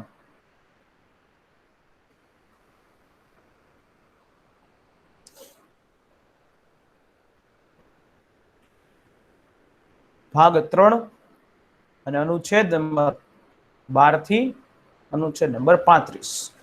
અહીંયા સુધી આપણા મૂળભૂત અધિકારો છે. આપણે એક એક અધિકારોને સમજતા જઈએ અને શાંતિથી સમજતા જઈએ. બરાબર? જે આ અધિકારો છે, જેમ કે સમાનતાનો અધિકાર, શોષણ વિરોધી અધિકાર, સ્વતંત્રતાનો અધિકાર, ધાર્મિક સ્વતંત્રતાનો અધિકાર, ભાષાનો ટૂંકમાં સાંસ્કૃતિક અને શૈક્ષણિક અધિકાર, બંધારણીય ઇલાજોનો અધિકાર, આ બધા જ પ્રકારના તમને ભારતના નાગરિક હોવાના નાતે એક્સેપ્શનલ અધિકારો એ તમને આપવામાં આવ્યા છે કે જેના દ્વારા એવું કહેવામાં આવે કે તમે નાગરિક છો, એટલીસ્ટ તમે ભારતના નાગરિક છો એ કહેવામાં આવે. ઓકે, હવે આ ભારતના મૂળભૂત હકો જે તમને કયા દેશના બંધારણમાંથી લેવામાં આવ્યા? કોઈ કહી શકે? મૂળભૂત હકો આપણે કયા દેશના બંધારણમાંથી લેવામાં આવ્યા? અમેરિકા. Very good, America.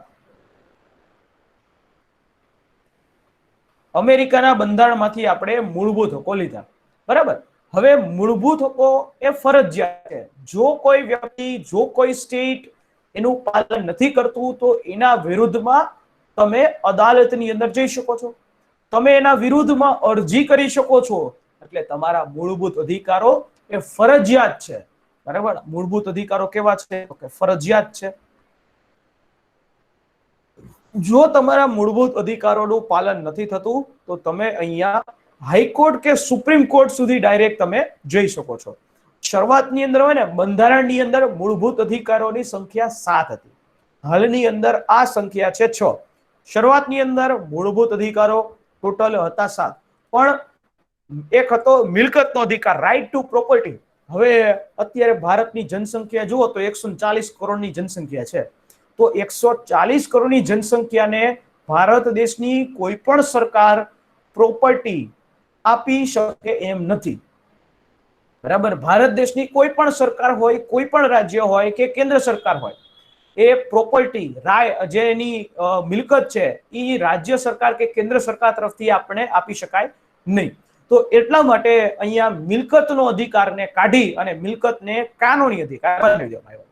એટલે મિલકતનો અધિકાર અત્યારે તમને કાનૂની અધિકાર છે કે તમે મિલકત ધરાવી શકો. બરાબર? તમે મિલકત છે એ તમે ધરાવી શકો. તો આવી રીતે આપણે મૂળભૂત અધિકારની એક બેઝિક વાત કરી. હવે આપણે કેટલા મૂળભૂત અધિકારો તો એ જોઈ લ્યો. સમાનતાનો અધિકાર,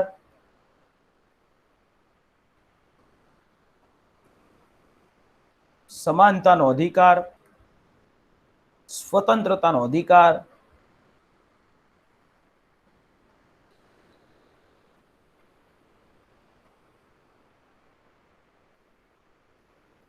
શોષણ વિરોધી અધિકાર,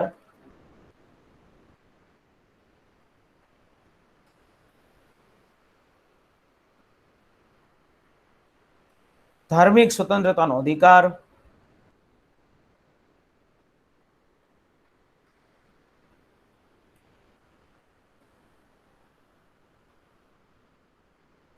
બંધારણીય ઇલાજોનો સોરી એક હજી બાકી રહી ગયો, સંસ્કૃતિ અને શિક્ષણ સંબંધી અધિકાર,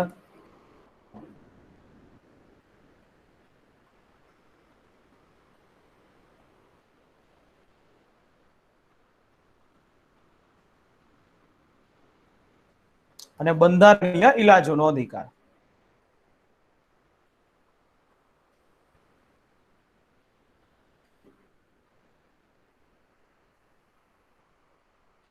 બંધારણીય ઇલાજોનો અધિકાર. આ 6 પ્રકારના અધિકારો ભારતના બંધારણની અંદર તમને આપવામાં આવ્યા. એમાં મને મળે ને તમને મળે, બધાય લોકોને મળે. બરાબર, બધાય લોકોને મળે. 14 થી 18 સ્વતંત્રતાનો અધિકાર, 19 થી 22, 23 થી 24, 25 થી 28, 29 થી 30 અને આ 32. ચાલો, તો આ રીતે તમને ટોટલ અત્યારે કેટલા અધિકારો છે? 6 અધિકારો છે. ટોટલ કેટલા અધિકારો છે? તો કે 6 અધિકારો છે. સમજાણું આ વસ્તુ?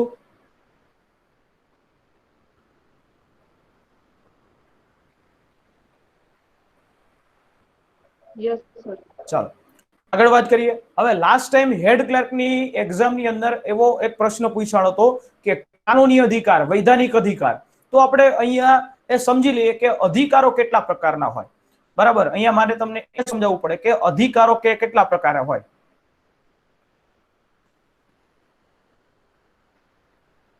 સર આની પહેલાની એક મિનિટ સ્લાઇડ કરો, લખવાનું થોડું રહી. હાલ્યો.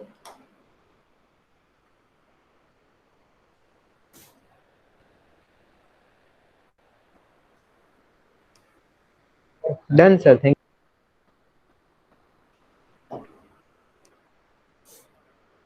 ચાલો, અધિકારોના પ્રકારો કેટલા? તો કે જુઓ,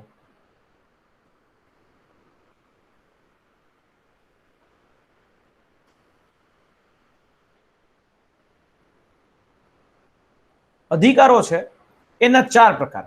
એક માનવ અધિકાર હોય,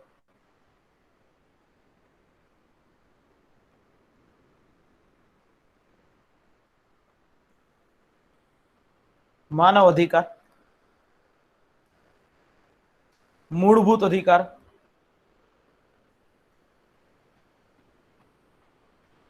ફંડામેન્ટલ રાઇટ્સ કહેવામાં આવે. ત્યાર પછી બંધારણીય અધિકાર. આ પ્રશ્ન પૂછાયેલા છે એટલા માટે આ વસ્તુ લઉં છું. વૈધાનિક અધિકાર અથવા તો કાનૂની અધિકાર. વૈધાનિક અધિકાર અથવા તો કાનૂની અધિકાર. 4 પ્રકારના અધિકાર હોય. હવે માનવ અધિકાર એટલે શું? તો તમને માનવ હોવાના નાતે તમને જે અધિકાર મળે એને કહેવાય માનવ અધિકાર. તો એ કયા અધિકારો છે કે તમને માનવ હોવાના નાતે મળે છે? તો મિત્રો, માનવ હોવાના નાતે તમને કયા? રોટી, કપડા, મકાન, એજ્યુકેશન અને હેલ્થ. આ તમારા માનવ અધિકાર છે. મૂળભૂત અધિકાર બંધારણની અંદર ભાગ 3 ની અંદર જે હમણાં આગળ આપણે 6 પ્રકારના અધિકારો લખ્યા, એ 6 પ્રકારના અધિકારો મૂળભૂત અધિકારો કહેવામાં આવે.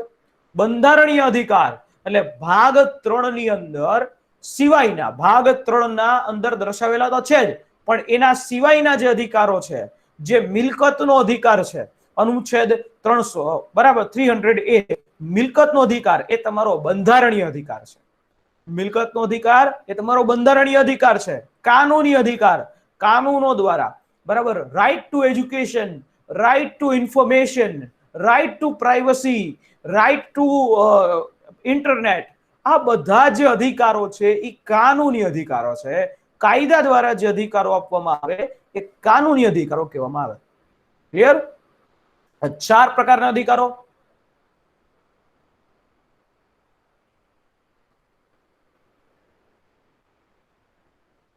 Done sir.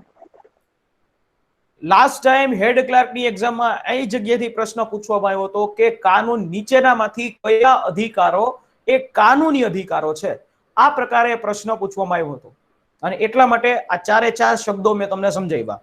હવે આમાં કોઈને કઈ પ્રશ્ન?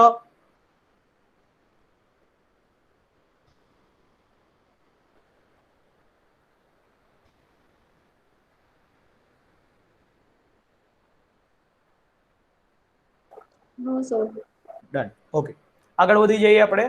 તો આવી રીતે આપણે અધિકારોના પ્રકારો જોઈએ. હવે એમાં સૌથી પહેલા આપણે વાત કરીએ છીએ અધિકારોની અંદર.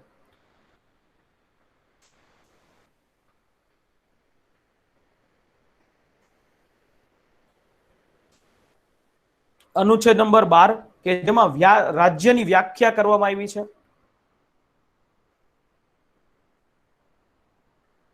રાજ્ય અંગેની વ્યાખ્યા અનુચ્છેદ નંબર 12 ની અંદર કરવામાં આવી છે કે ભારતના બંધારણની અંદર રાજ્ય નામનો શબ્દનો વારંવાર જે છે એ ઉપયોગ થતો હોય, તો એટલા માટે રાજ્ય કોને કહેવાય એની વ્યાખ્યા ડેફિનેશન એ આપવામાં આવી છે, જેની અંદર ભારતના તમામ રાજ્યો એ આવી જાય. તમામ રાજ્યો અને કેન્દ્ર શાસિત પ્રદેશો એ આની અંદર સમાવેશ થઈ જાય. ભારતની અંદર હાલમાં કેટલા રાજ્યો છે? કેટલા રાજ્યો અને કેટલા કેન્દ્ર શાસિત પ્રદેશો છે?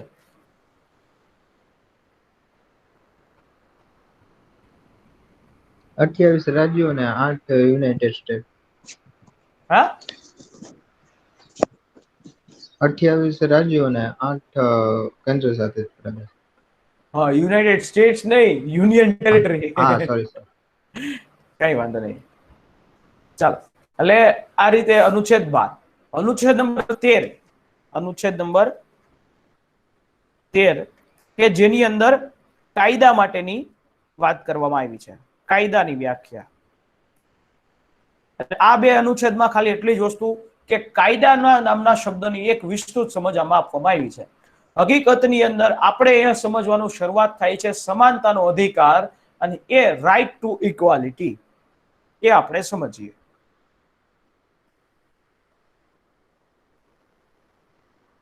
સમાનતાનો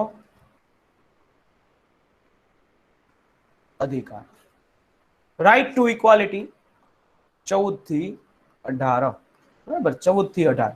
ઓકે, અનુચ્છેદ નંબર 14 જેમાં કહેવામાં આવ્યું છે કે કાયદા સમક્ષ સમાનતા અને કાયદાનું સમાન રક્ષણ. અનુચ્છેદ નંબર 14, કાયદા સમક્ષ સમાનતા અને કાયદાનું સમાન રક્ષણ. કાયદા સમક્ષ સમાનતા, કાયદાનું સમાન રક્ષણ, કાયદા સમક્ષ સમાનતા અને કાયદાનું સમાન રક્ષણ. એટલે કે આખું વસ્તુ સમજો. ભારતની અંદર કોઈ પણ વ્યક્તિ હોય, ઈ હું હોય, તમે હોય, ચીફ મિનિસ્ટર હોય કે કોઈ પણ વ્યક્તિ, બધાને કાયદા સમક્ષ સમાનતા છે. તમે કોઈને ઝાપટ મારો તો જે કલમ તમને લાગે એ જ કલમ હું કોઈને ઝાપટ મારું તો લાગે. હું કોઈ કાયદો તોડું છું તો એ કલમ મને લાગે, તો એ જ કલમ તમે કોઈ કાયદો તોડો છો તો એ લાગે. ધારો કે તમે ટ્રાફિક સિગ્નલ તોડ્યું, તો ટ્રાફિક સિગ્નલ તોડવાના કારણે તમને 1000 રૂપિયાનો દંડ થાય તો તમને 1000 રૂપિયાનો દંડ થાય. જો હું ટ્રાફિક સિગ્નલ તોડું તો મને 1000 રૂપિયાનો દંડ થાય. બરાબર, આને કહેવાય કાયદા સમક્ષ સમાનતા. તમે ધારો કે માસ્ક નથી પહેરતા તો તમને 1000 રૂપિયાનો દંડ થાય, તો હું માસ્ક ન પહેરું જાહેરમાં તો મને 1000 રૂપિયાનો દંડ થાય. આને કહેવાય કાયદા સમક્ષ સમાનતા. સમજાણું કાયદા સમક્ષ સમાનતા નામના શબ્દ?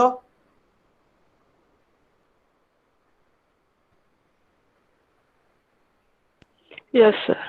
ઓકે, કાયદા સમક્ષ સમાનતા નામનો જે આ શબ્દ છે આપણે બ્રિટનના બંધારણમાંથી લેવામાં આવ્યો છે.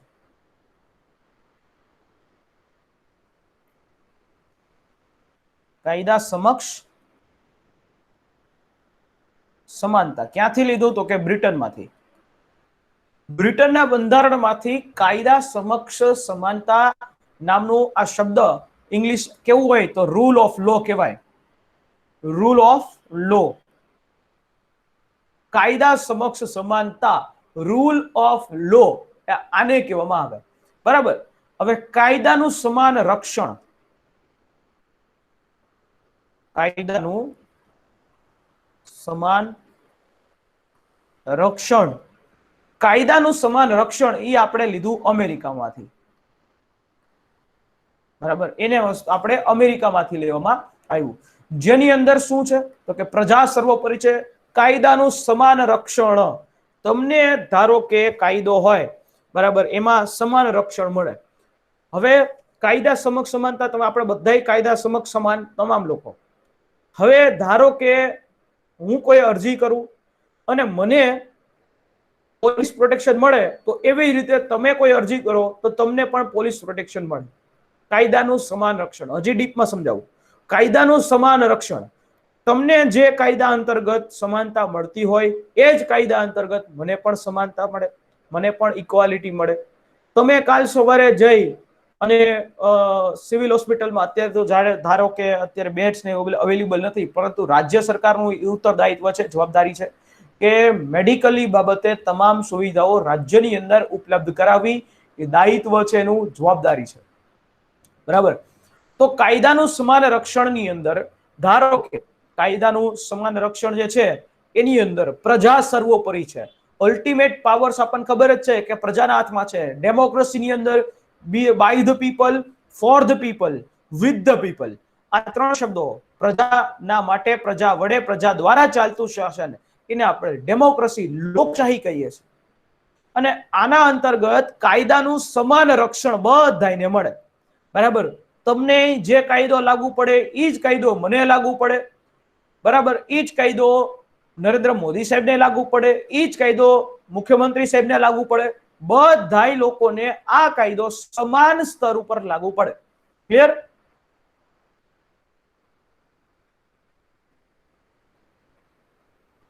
સમજાણું દરેક વસ્તુ?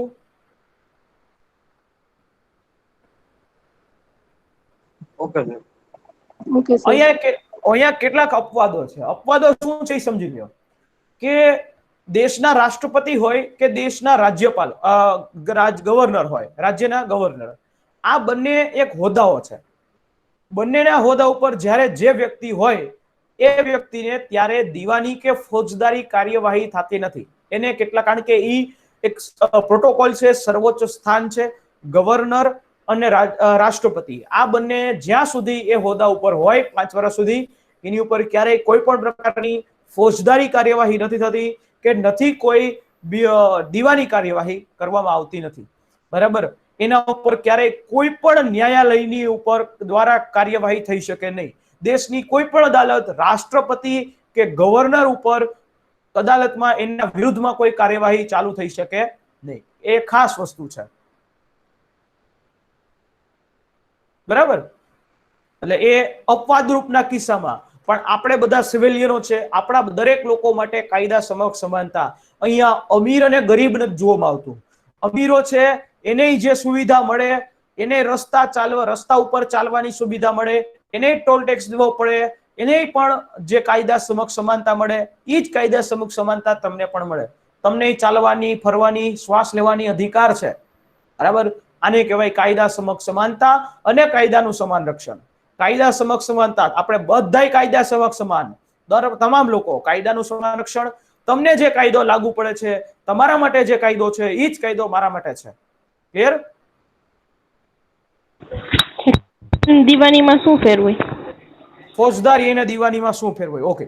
ફોજદારી કાર્યવાહી એટલે કે જમીન, મકાન, દુકાન, એમાં એના કેસો હોય, દીવાની કાર્યવાહી કહેવાય. દીવાનીમાં એમાં કોઈ જમીન હડપ કરી લીધી, એ બધા દીવાનીની અંદર. ફોજદારી એટલે ધારો કે તમે કોઈને ચાકુ મારીને વયા ગયા તો એ ગુનેગાર કહેવાય. ક્રિમિનલ એક્ટિવિટી કરો છો એ ફોજદારીમાં આવે. ક્લિયર? સિવિલ મેટર્સ અને ક્રિમિનલ મેટર્સ, આ બે શબ્દો છે.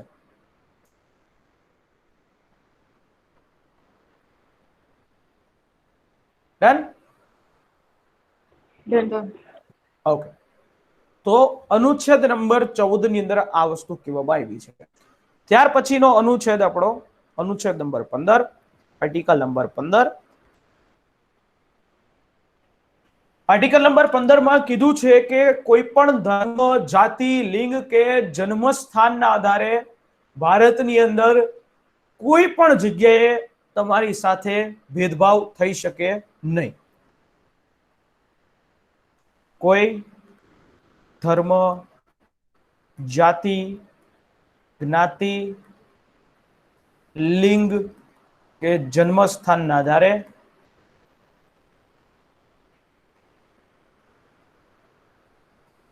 આધારે ભેદભાવ પર પ્રતિબંધ.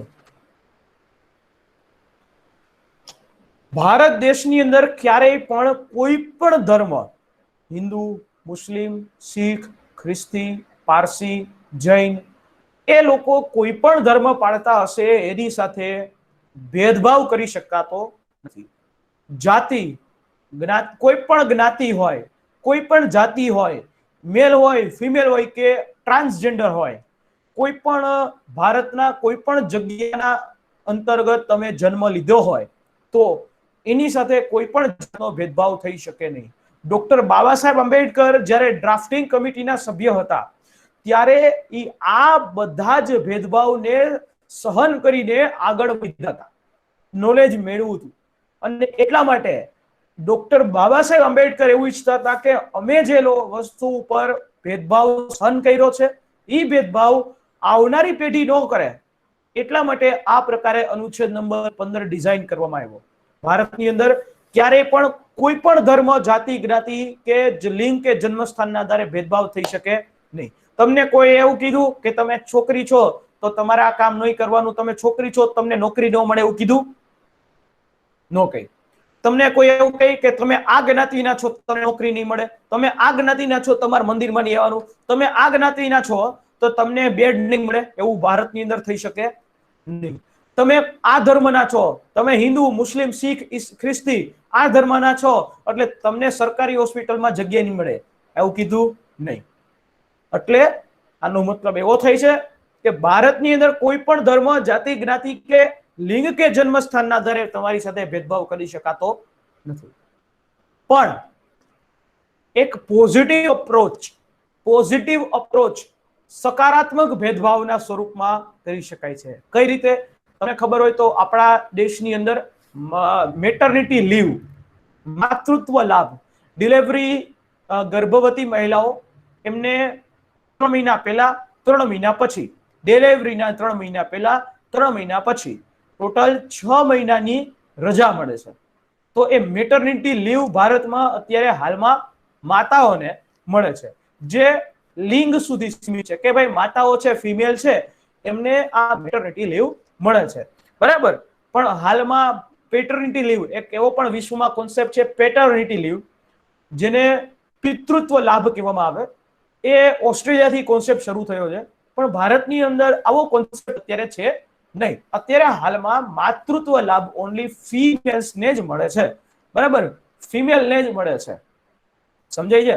ભારતની અંદર કોઈ પણ હોટલો હશે, ભારતની અંદર કોઈ પણ સાર્વજનિક હોટલો, કોઈ પણ જગ્યાએ, કોઈ પણ સાર્વજનિક મંદિરની અંદર, કોઈ પણ સરકારી મેળાવડાની અંદર, કોઈ પણ જગ્યાએ તમારી સાથે ભેદભાવ કરી શકાતો નથી. અને જો એ વ્યક્તિ ભેદભાવ કરશે, જો કોઈ જગ્યાએ ભેદભાવ થશે તો તમે ડાયરેક્ટલી તમારા નજીકના પોલીસ સ્ટેશને ફરિયાદ કરી શકો અને સાથે સાથે હાઈકોર્ટ કે સુપ્રીમ કોર્ટ પણ ડાયરેક્ટ તમે જઈ શકો છો.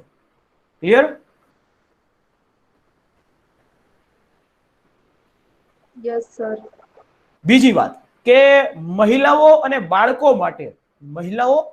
બાળકો માટે અને ખાસ એસસી, એસટી અને ઓબીસી માટે રાજ્યને એવી સત્તા આપવામાં આવી છે કે એના માટે થોડાક ખાસ પોઝિટિવ અપ્રોચ તરીકે ભેદભાવ કરી શકે છે.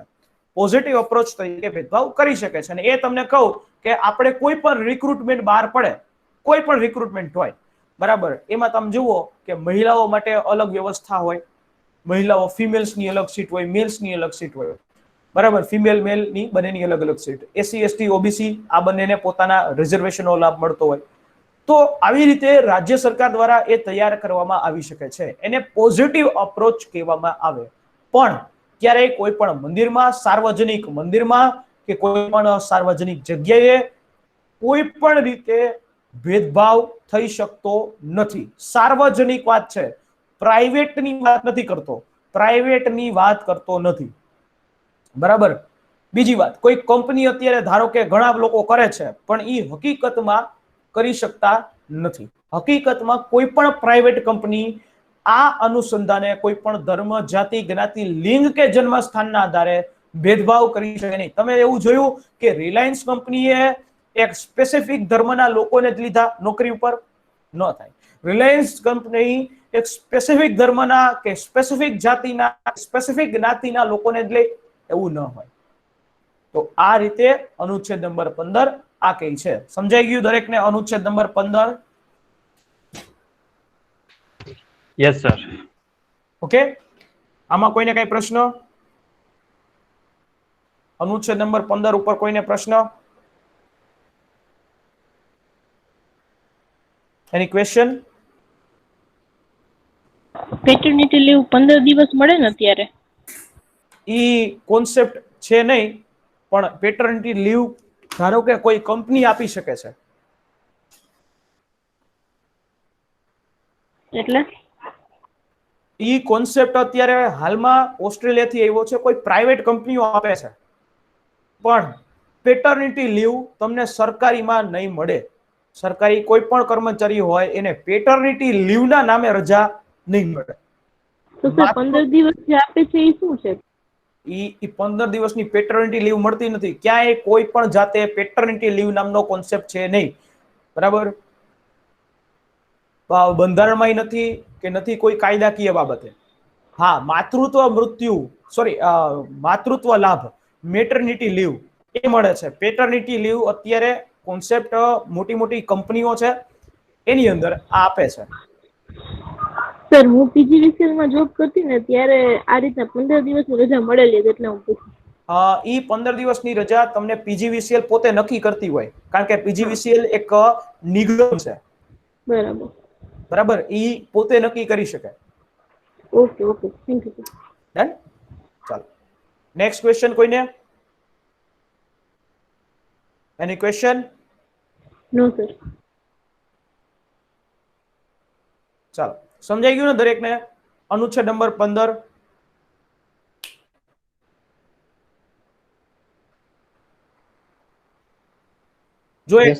જો તમારા મગજમાં અહીંયા એક પ્રશ્ન થવો જોઈએ, એ નો થયો. સબરીમાલા મંદિર છે એનો કેટલા લોકોને ખબર છે? એ સબરીમાલા મંદિર ઉપર સબરીમાલા મંદિર એવું છે કે જ્યાં મહિલાઓનો પ્રવેશ વર્જિત છે, એટલે કે મહિલાઓને પ્રવેશ અપાતો નથી. જ્યાં રિલીજીયસ ની વધારે વાત આવે ને ત્યાં પછી રાઇટ્સ ઓછા જોવાય છે. યસ, સુપ્રીમ કોર્ટે ચોખ્ખું કીધું છે કે સબરીમાલા મંદિરની અંદર તમે કોઈ પણ જાતનો ભેદભાવ ન કરી શકો. આની પહેલા શનિદેવ સિંગડાપુરના મંદિરમાં પણ મહિલાઓ માટે પ્રવેશ વર્જિત હતો, પ્રવેશ કરવામાં આવતો નહોતો મહિલાઓનો. પણ એ લોકો સમજી ગયા, ટ્રસ્ટીઓ, કે ભાઈ અત્યારે આજના સમય પ્રમાણે મહિલાઓને હવે સ્થાન આપવું પડે. જ્યારે સમગ્ર વિશ્વની અંદર નારી શક્તિ હોય, નર અને નારી સિવાય વિશ્વનું સર્જન ન થઈ શકે, તો અહીંયા પણ ભગવાનની આ મંદિરમાં આપણે ભેદભાવ કરવાવાળા કોણ? પણ કેટલાક એવા રૂઢિવાદીઓ આજની તારીખે નથી માનતા કે મહિલાઓ અને પુરુષોમાં ભેદભાવ કરે છે. એ લોકો કરતા હોય છે, પણ સુપ્રીમ કોર્ટનો ચુકાદો ચોખ્ખો છે સબરીમાલા મંદિરમાં કે તમે આવી રીતે કોઈ પણ ભેદભાવ કરી શકતા નથી. કોઈ ભેદભાવ આ બાબતે શક્ય છે નહીં, બરાબર. સબરીમાલા મંદિરની રિવ્યુ પિટિશન છે ફાઇલ. સબરીમાલા મંદિરમાં રિવ્યુ પિટિશન ફાઇલ કરી છે, અને આજની તારીખે વિચાર કરો કે આજની તારીખે સબરીમાલા મંદિરમાં મહિલાઓને સ્થાન આપવામાં આવતું નથી. એક એનજીઓ હતી, એ એનજીઓએ ત્યાં પ્રવેશવાની કોશિશ કરી. એ એનજીઓએ સુપ્રીમ કોર્ટમાં અરજી દાખલ કરી હતી, પણ અનફોર્ચ્યુનેટલી એ એનજીઓના કાર્યકરો જ્યારે અંદર પ્રવેશવા જાય છે ત્યારે એમને એમની આંખમાં મરચું નાખી દેવામાં આવે ને એવા પ્રકારના કાર્યક્રમો કરે. સર, રિવ્યુ પિટિશન તમે કીધું એટલે શું? રિવ્યુ પિટિશન એટલે કે જ્યારે કોઈ જજમેન્ટ આપવામાં આવે તો એ જજમેન્ટની ઉપર ફરી પાછી વિચારણા કરવા માટે તમે એ જજમેન્ટથી સંતુષ્ટ ન હોય, સેટિસ્ફાઈ ન હોય, તો ફરી પાછી વિચારણા કરવા માટે કોર્ટની અંદર રિવ્યુ પિટિશન ફાઇલ કરવામાં આવે કે ફરી પાછી એક વખત વિચારી લો, અમને આ જજમેન્ટથી સંતુષ્ટિ નથી. એને રિવ્યુ પિટિશન કહેવામાં આવે. Okay sir, thank you. ઘણી બધી જગ્યાએ આર્ટિકલ 15 ફોલો નથી થતું. જેમ કે અમુક એવા સ્ટેટ છે જ્યાં બાળ વિવાહ થાય છે, પછી અમુક એવા ગામડા છે ત્યાં એસટી એસટી લોકો હારે ભેદભાવ કરવામાં આવે છે. ભારતની અંદર આવી ખરાબ પરિસ્થિતિ ઉત્તર પ્રદેશ, ઝારખંડ, બિહાર, ઓડિશા, ગુજરાતના પણ કેટલાક ગામડાઓ છે કે જ્યાં આજની તારીખે આવી ખરાબ પરિસ્થિતિઓ છે, ભેદભાવ કરવામાં આવે છે, બટ ખબર નથી. જ્યારે આ દેશનો યુવાન ને સંપૂર્ણ રીતે એના અધિકારો વિશે ખબર હશે ને, ત્યારે કોઈ પણ વ્યક્તિ તમારી સાથે આવા પ્રકારે ભેદભાવ કરી શકે નહીં. Clear? Yes sir.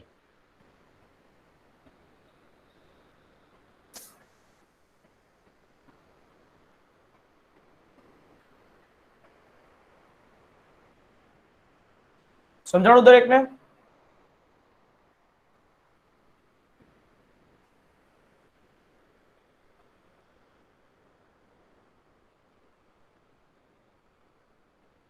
Yes sir.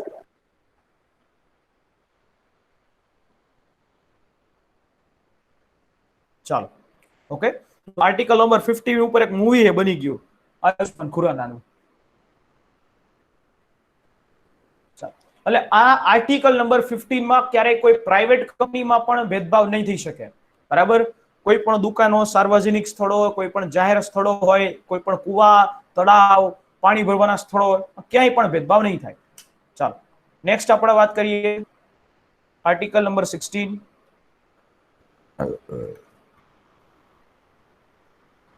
જાહેર તકોની બાબતમાં સમાનતા, રોજગારીની તકોમાં સમાનતા.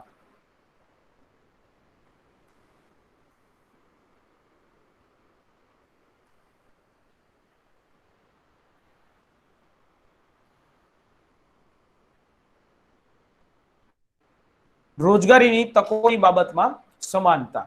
ઓકે, તો આ જાહેર તકોની બાબતમાં સમાનતા, આ વસ્તુ શું છે?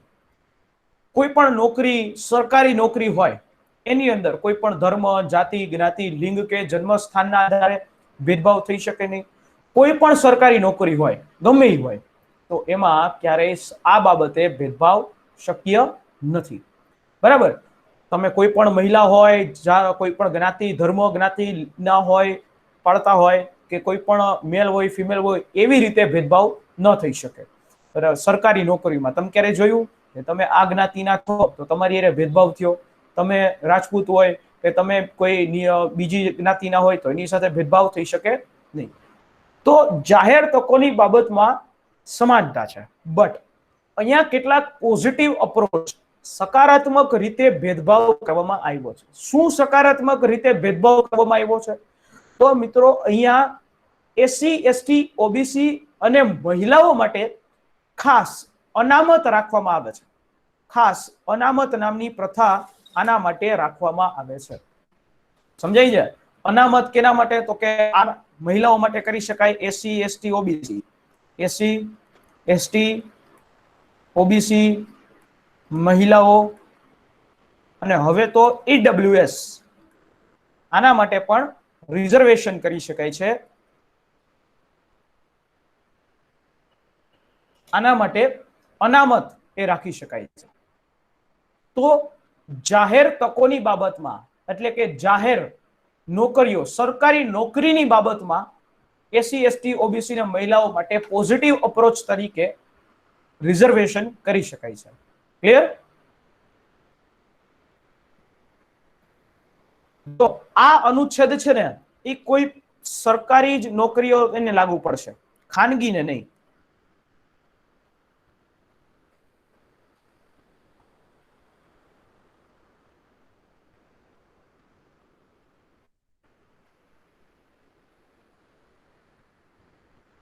સરકારી નોકરિયાત હશે એમને જ આ વસ્તુ લાગુ પડશે. ક્લિયર? સમજાણું દરેકને? Yes sir. સરકારી આપણે આ અનુચ્છેદ કાઢી નાખવો જોઈએ ને? શું કામ કાઢી નાખવો જોઈએ?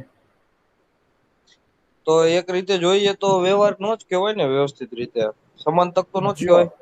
એસસી એસટી ઓબીસી મહિલાઓની સરકારી નોકરીઓની અંદર એની સંખ્યા ઓછી છે, એટલા માટે એ લોકોને સમાજની અંદર મુખ્ય ધારાની સાથે જોડવા માટે રાજ્ય સરકાર દ્વારા આવી રીતે અનામતની વ્યવસ્થા કરવામાં આવે છે. કોણ કરશે? રાજ્ય સરકાર દ્વારા આ રીતે અનામતની વ્યવસ્થા કરે છે. પહેલા પણ એવો કઈક નિયમ હતો ને કે જયારે બંધારણ બન્યું ત્યારે 10 વર્ષ સુધી જ કઈક લાગુ પાડવાનું હતું, પણ છતાંય કન્ટિન્યુ થયું, તો શું કામ એમ? જો કોઈ પણ રાજ્ય સરકાર અનામત નામનો પ્રશ્ન કાઢી શકતું નથી, બરાબર? કોઈ પણ રાજ્ય સરકાર ન કાઢે, કારણ કે એની એક વોટ બેંક હોય. જ્યારે કહેવાય કે બંધારણ લાગુ થયું ત્યારે શરૂઆતની અંદર 10 વર્ષ આવી અનામતની સિસ્ટમ હતી, એ વસ્તુ સાચી છે. પછી અત્યાર સુધી, આજે આઝાદીને 75 વર્ષ થયા, અત્યાર સુધીમાં દર 10 વર્ષે આની મર્યાદા આગળ વધારી દેવામાં આવે છે. અત્યારની વાત કરું, 2020 ની અંદર 2021માં આપણે જે પેલું સત્ર ચાલુ થયું, આપણું બજેટ સત્ર, એની અંદર 104 બંધારણીય સુધારા દ્વારા એસસી એસટી અને ઓબીસી માટે, એસસી એસટી ના માટે અનામત જે પ્રથા આવનારા 10 વર્ષ માટે વધારી દેવામાં આવી છે. પ્લસ એંગ્લો ઇન્ડિયન નામની આખી પ્રથા કાઢી નાખવામાં આવી છે. એટલે આનો મુખ્ય ઉદ્દેશ્ય પોઝિટિવ અપ્રોચમાં આપણે જોવાનો છે કે આ લોકોનું પ્રતિનિધિત્વ સરકારી નોકરીઓની બાબતમાં ઓછું છે, એ લોકોને સમાજની મુખ્ય ધારાની અંદર ભેળવવા માટે આવા પ્રકારે અનામતની વ્યવસ્થા કરી શકાય. ક્લિયર? સર, પણ એ 10 વર્ષ તો રાજકીય અનામતનું હતું. હા, શૈક્ષણિક કે ગવર્મેન્ટ જોબ માટેનું નતું, રાજકીય જે એમએલએ બને છે ગુજરાતમાં એના માટે જ. હા, રાજકીય અનામત માટે હતું, બરાબર. પણ પછી એને આમાં કન્વર્ટ કરી દેવામાં આવ્યું હતું. આ વસ્તુ પછી એને લાભ આપવામાં જ આવ્યો હતો. આ સીટોની જરૂર તો અમારે જનરલ વાળાને હે સાહેબ, તો શું કરવાનું? આમાં જો ભાઈ, આમાં છે ને કે આ વસ્તુ બંધારણ મુજબની આપણે વાત કરીએ ને, તો સરકારે જે નક્કી કર્યું હોય ને આપણે એને માનવું પડે. આમાં આપણે વધારે કોમેન્ટ ન કરી શકીએ. સરકારે આપણને એવું કીધું કે આ વસ્તુ કરવી પડે, તો આપણે કરવી જ પડે. આ બંધારણ કહે છે ને, આપણે બંધારણથી ઉપર તો ન જઈ શકીએ. એ વાત સાચી, પણ આમ એક રીતે જોઈ તો અન્યાય જ કહેવાય ને સાહેબ. તમારે શિક્ષકના મતે તમે વિચારો તો જોઈએ તો અન્યાય જ કહેવાય. બે પક્ષે, હું બે પક્ષે વિચારીશ, બરાબર. હું બે પક્ષે છું, અહીં ન્યુટ્રલ છું. હું એમ કહું છું કે સમાજની અંદર જે લોકોને આમાં એસસી એસટી અને ઓબીસી મહિલાઓ, ઈડબ્લ્યુએસ, તમામ લોકો કે જેને એકચ્યુઅલમાં અનામતની રિઝર્વેશનની જરૂર છે, એને અનામત મળવું જ જોઈએ, અને જેને જરૂર નથી એને ન મળવું જોઈએ. બરાબર. એવું જરૂરી નથી કે દરેક લોકો અમીર હોય. એસસી એસટી ઓબીસી માં ઘણા લોકો એવા પણ છે કે આજની તારીખે એ લોકો કહેવાય કે એવા કામો કરે છે જેને અનામતની જરૂર પડે. એની પાસે મહિનાની આવક તમે જોવા જાવ તો 5,000 રૂપિયાની આવક હોય, 5,000 માં કેનું ઘર હાલે? એની સામે ઓપન વાળાની કેટેગરીમાં પણ એવા લોકો છે કે જે લોકો રેકડી હલાવીને ખાય છે, એમાં પણ એવા લોકો છે, દરરોજનું દરરોજ કરવાવાળા લોકો, એ લોકોની જરૂર છે. અને એટલા માટે તો ઈડબ્લ્યુએસ લેવા.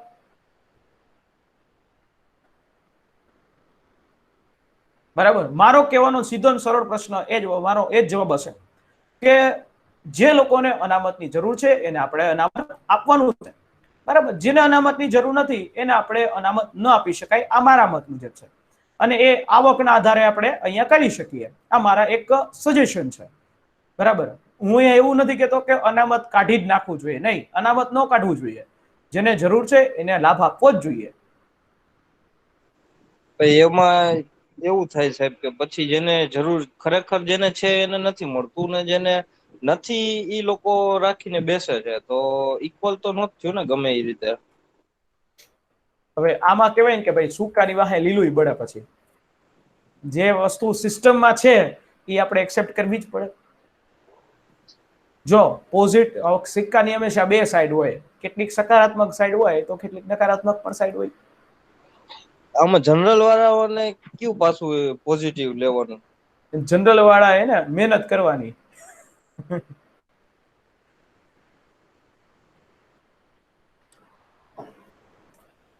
બરાબર. મને ખબર છે તમે લોકો તમારી જે વ્યથાઓ બોલતી હોય, બટ બંધારણથી ઉપર હું પણ નથી અને કોઈ પણ વ્યક્તિ નથી. બંધારણમાં જે કીધું છે એ વસ્તુ આપણે માનવી પડે.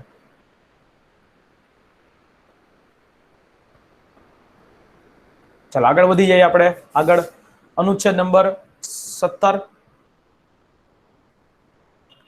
આમાં એવું છે કે આ ટોપિકમાં આપણે કદાચ એક આખો લેક્ચર નહીં, એક આખો દિવસ ચર્ચા કરીએ ને તો પણ ઈ ટૂંકું પડે.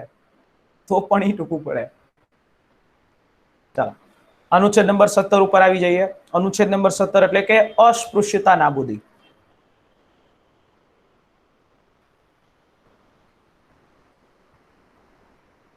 અસ્પૃશ્યતા નાબૂદી.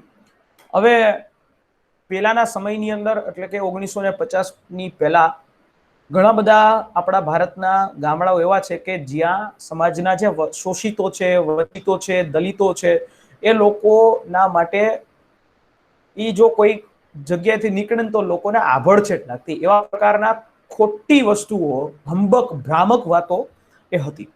અસ્પૃશ્યતા નાબૂદી તો અનટચેબિલિટી. ભારતની અંદર ક્યારે પણ કોઈ પણ જગ્યાએ સાર્વજનિક રૂપે અસ્પૃશ્યતા નાબૂદી છે.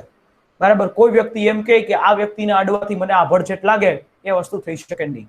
અને જો કોઈ વ્યક્તિ આવું કામ કરશે તો એને ભારતના બંધારણ મુજબ એને સજા પણ થઈ શકે છે. એના માટે કાયદો પણ બનાવવામાં આવ્યો છે, SC/ST એક્ટ 1989. બરાબર. અનટચેબિલિટી એક્ટ, એટ્રોસિટી એક્ટ આપણે જેને કહીએ છીએ, એ એટ્રોસિટી એક્ટ ડાયરેક્ટલી એને લાગી શકે છે. ભારતની અંદર ક્યારે પણ કોઈ પણ વ્યક્તિ અનટચેબિલિટી છે એને કરી શકે નહીં. બરાબર. કોઈ વ્યક્તિ એમ કે આના અડવાથી કે આના આવવાથી કે આના ખાલી પડછાયા પડવાથી પણ અમને આભડછેટ લાગે, ગંગાજળ છાંટવા માંડે અને આવું કરે, એ થઈ શકે નહીં. બરાબર. જ્યારે પણ સાર્વજનિક રીતે આનો વિરોધ કરવો જોઈએ અને આ રીતે આનો વિરોધ થાય, આને કહેવાય અસ્પૃશ્યતા નાબૂદી. સમજાણું? અસ્પૃશ્યતા નાબૂદી.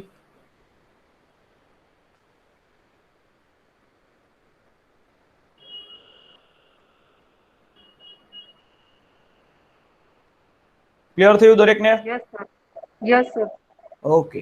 અને ત્યાર પછી આપણે વાત કરીએ અનુચ્છેદ નંબર 18, ઇલકાબોની નાબૂદી. ઇલકાબોની નાબૂદી. ઇલકાબો એટલે શું? તો કે પહેલાના સમયમાં પોતાના નામની આગળ રાવ બહાદુર, મહારાજા, મહારાજાધિરાજ એવા બિરુદો લગાડતા. બરાબર. એવા અલગ અલગ બિરુદો છે એ આની ઉપર લગાડતા હતા. તો આને કહેવામાં આવે ઇલકાબો. ઇલકાબો છે એને ભારતના બંધારણમાં નાબૂદી આપી છે કે કોઈ પણ વ્યક્તિ એવા રાવ બહાદુર ને આન તેન દિવાન ને આ બધા કોઈ ઇલકાબો લગાડી શકાય નહીં. હા, કેને છૂટ છે? તો કે ઈ આર્મી, નેવી અને એરફોર્સ, આર્મ્ડ ફોર્સિસ, આને છૂટ છે. જેમ કે field marshal, major general, captain, lieutenant, આવા બધા જે ખાસ આપણે શબ્દો સાંભળતા હોય, એડમિરલ ને એર માર્શલ ને, આવા બધા શબ્દો ઈ હંમેશા આર્મ ફોર્સિસ માટે છે, તમારા કોઈના માટે નથી. બરાબર. હવે બીજી વાત કે ઘણા બધા લોકો પોતાના નામની પાછળ કાં તો એન્જિનિયર હોય તો ER લગાડે, કાં તો ડોક્ટર હોય તો DR લગાડે, અથવા તો એડવોકેટ હોય તો એ શીખા જાય, ADV કરીને કરે. ઈ તમારી ડિગ્રી છે, ઈ ભણવાની ડિગ્રી છે, એ ઇલકાબો ન કહેવાય. આ પહેલી વાત. બીજી વાત કે દેશની અંદર તમને ધારો કે પદ્મશ્રી, પદ્મભૂષણ, પદ્મવિભૂષણ, ભારત રત્ન આ વસ્તુ આપવામાં આવે તો આને પણ તમે ઇલકાબો તરીકે ન લગાડી શકો તમારા નામની આગળ અથવા તો પાછળ. ત્યારે ભારત રત્ન, પદ્મશ્રી, પદ્મભૂષણ સાર્વજનિક રૂપે તમે લગાડી શકતા નથી. જો આવી કોશિશ કરશે તો તમારો ઈ ખિતાબ લઈ લેવામાં આવશે. ઈ એવોર્ડ છે. પદ્મશ્રી, પદ્મભૂષણ, પદ્મવિભૂષણ, ભારત રત્ન એ એવોર્ડ છે, ઈ તમારા ઇલકાબો નથી. ક્લિયર?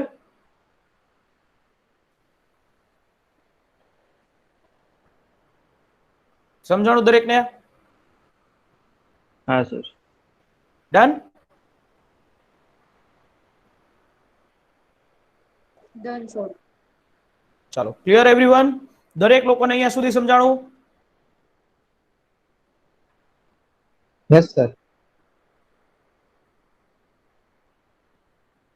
બીજી વાત કે ભારતનો કોઈ પણ વ્યક્તિ ભારતના પ્રેસિડેન્ટને, ભારતના રાષ્ટ્રપતિને પૂછ્યા વગર કોઈ બહારના દેશોમાંથી મળેલી ઉપાધિ, કોઈ બહારના દેશોમાંથી મળેલી ઉપાધિ પણ સ્વીકારી શકે નહીં. એને રાષ્ટ્રપતિને પૂછવી પડે. વડાપ્રધાન હોય ને, વડાપ્રધાન, એને ઓલરેડી પ્રેસિડેન્ટને જાણ કરેલી જ હોય. અમે તમને વાત કરું, દુબઈના પ્રિન્સે આપણને દુબઈનું સર્વોચ્ચ સન્માન આપ્યું, ઓમાનના પ્રિન્સે આપ્યું, એવા અલગ અલગ સન્માનો આપતા હોય. ઈ વડાપ્રધાન ભારતીયોના પ્રતિનિધિ તરીકે જાય છે. એ વડાપ્રધાનને સન્માન આપે ને તો એનો મતલબ એવો થાય કે સમગ્ર ભારતનું સન્માન કર્યું, વડાપ્રધાનનું નહીં, સમગ્ર નરેન્દ્ર મોદી સાહેબનું નહીં, સમગ્ર ભારતનું સન્માન કર્યું, એટલા ઈ વસ્તુ થાય. બરાબર?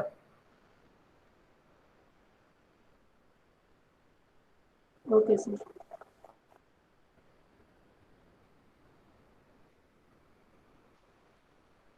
સમજાણું દરેકને?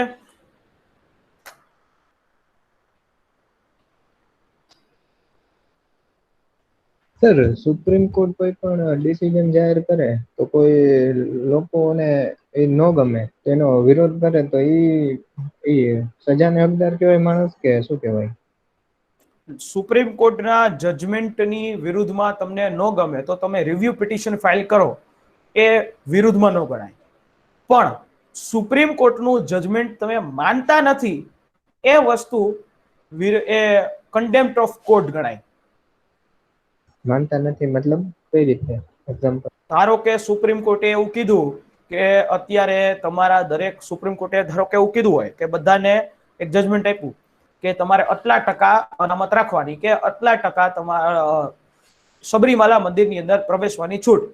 પણ સબરીમાલા મંદિરની અંદર પ્રવેશવાની છૂટ, સુપ્રીમ કોર્ટનો જજમેન્ટ આવી ગયો, ઓર્ડર આવી ગયો, અને ઈ તમે પાલન ન કરો તો એના ઉપર તમને કન્ટેમ્પ્ટ ઓફ કોર્ટ લાગે. હા, એના જજમેન્ટથી તમે સંતુષ્ટ નથી તો તમે રિવ્યુ પિટિશન ફાઇલ કરો, સિંગલ જજમાંથી ડબલ બેચની અંદર જાઓ, પણ અહીંયા એ વસ્તુ નથી કરવામાં આવતી. Clear? Okay sir. Done everyone? દરેકને સમજાઈ ગયું?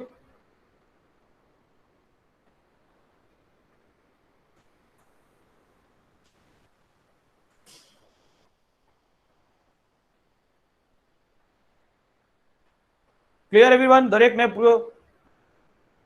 Yes sir. ઓકે, ચાલો. તો આજના લેક્ચરને આપણે અહીંયા સુધી રાખીએ. ફરી પાછા આવતીકાલે સવારના 11 વાગ્યે મળશું અને આખો ટોપિક મૂળભૂત હકોનો આપણે કમ્પ્લીટ કરવાની કોશિશ કરશું. ક્લિયર?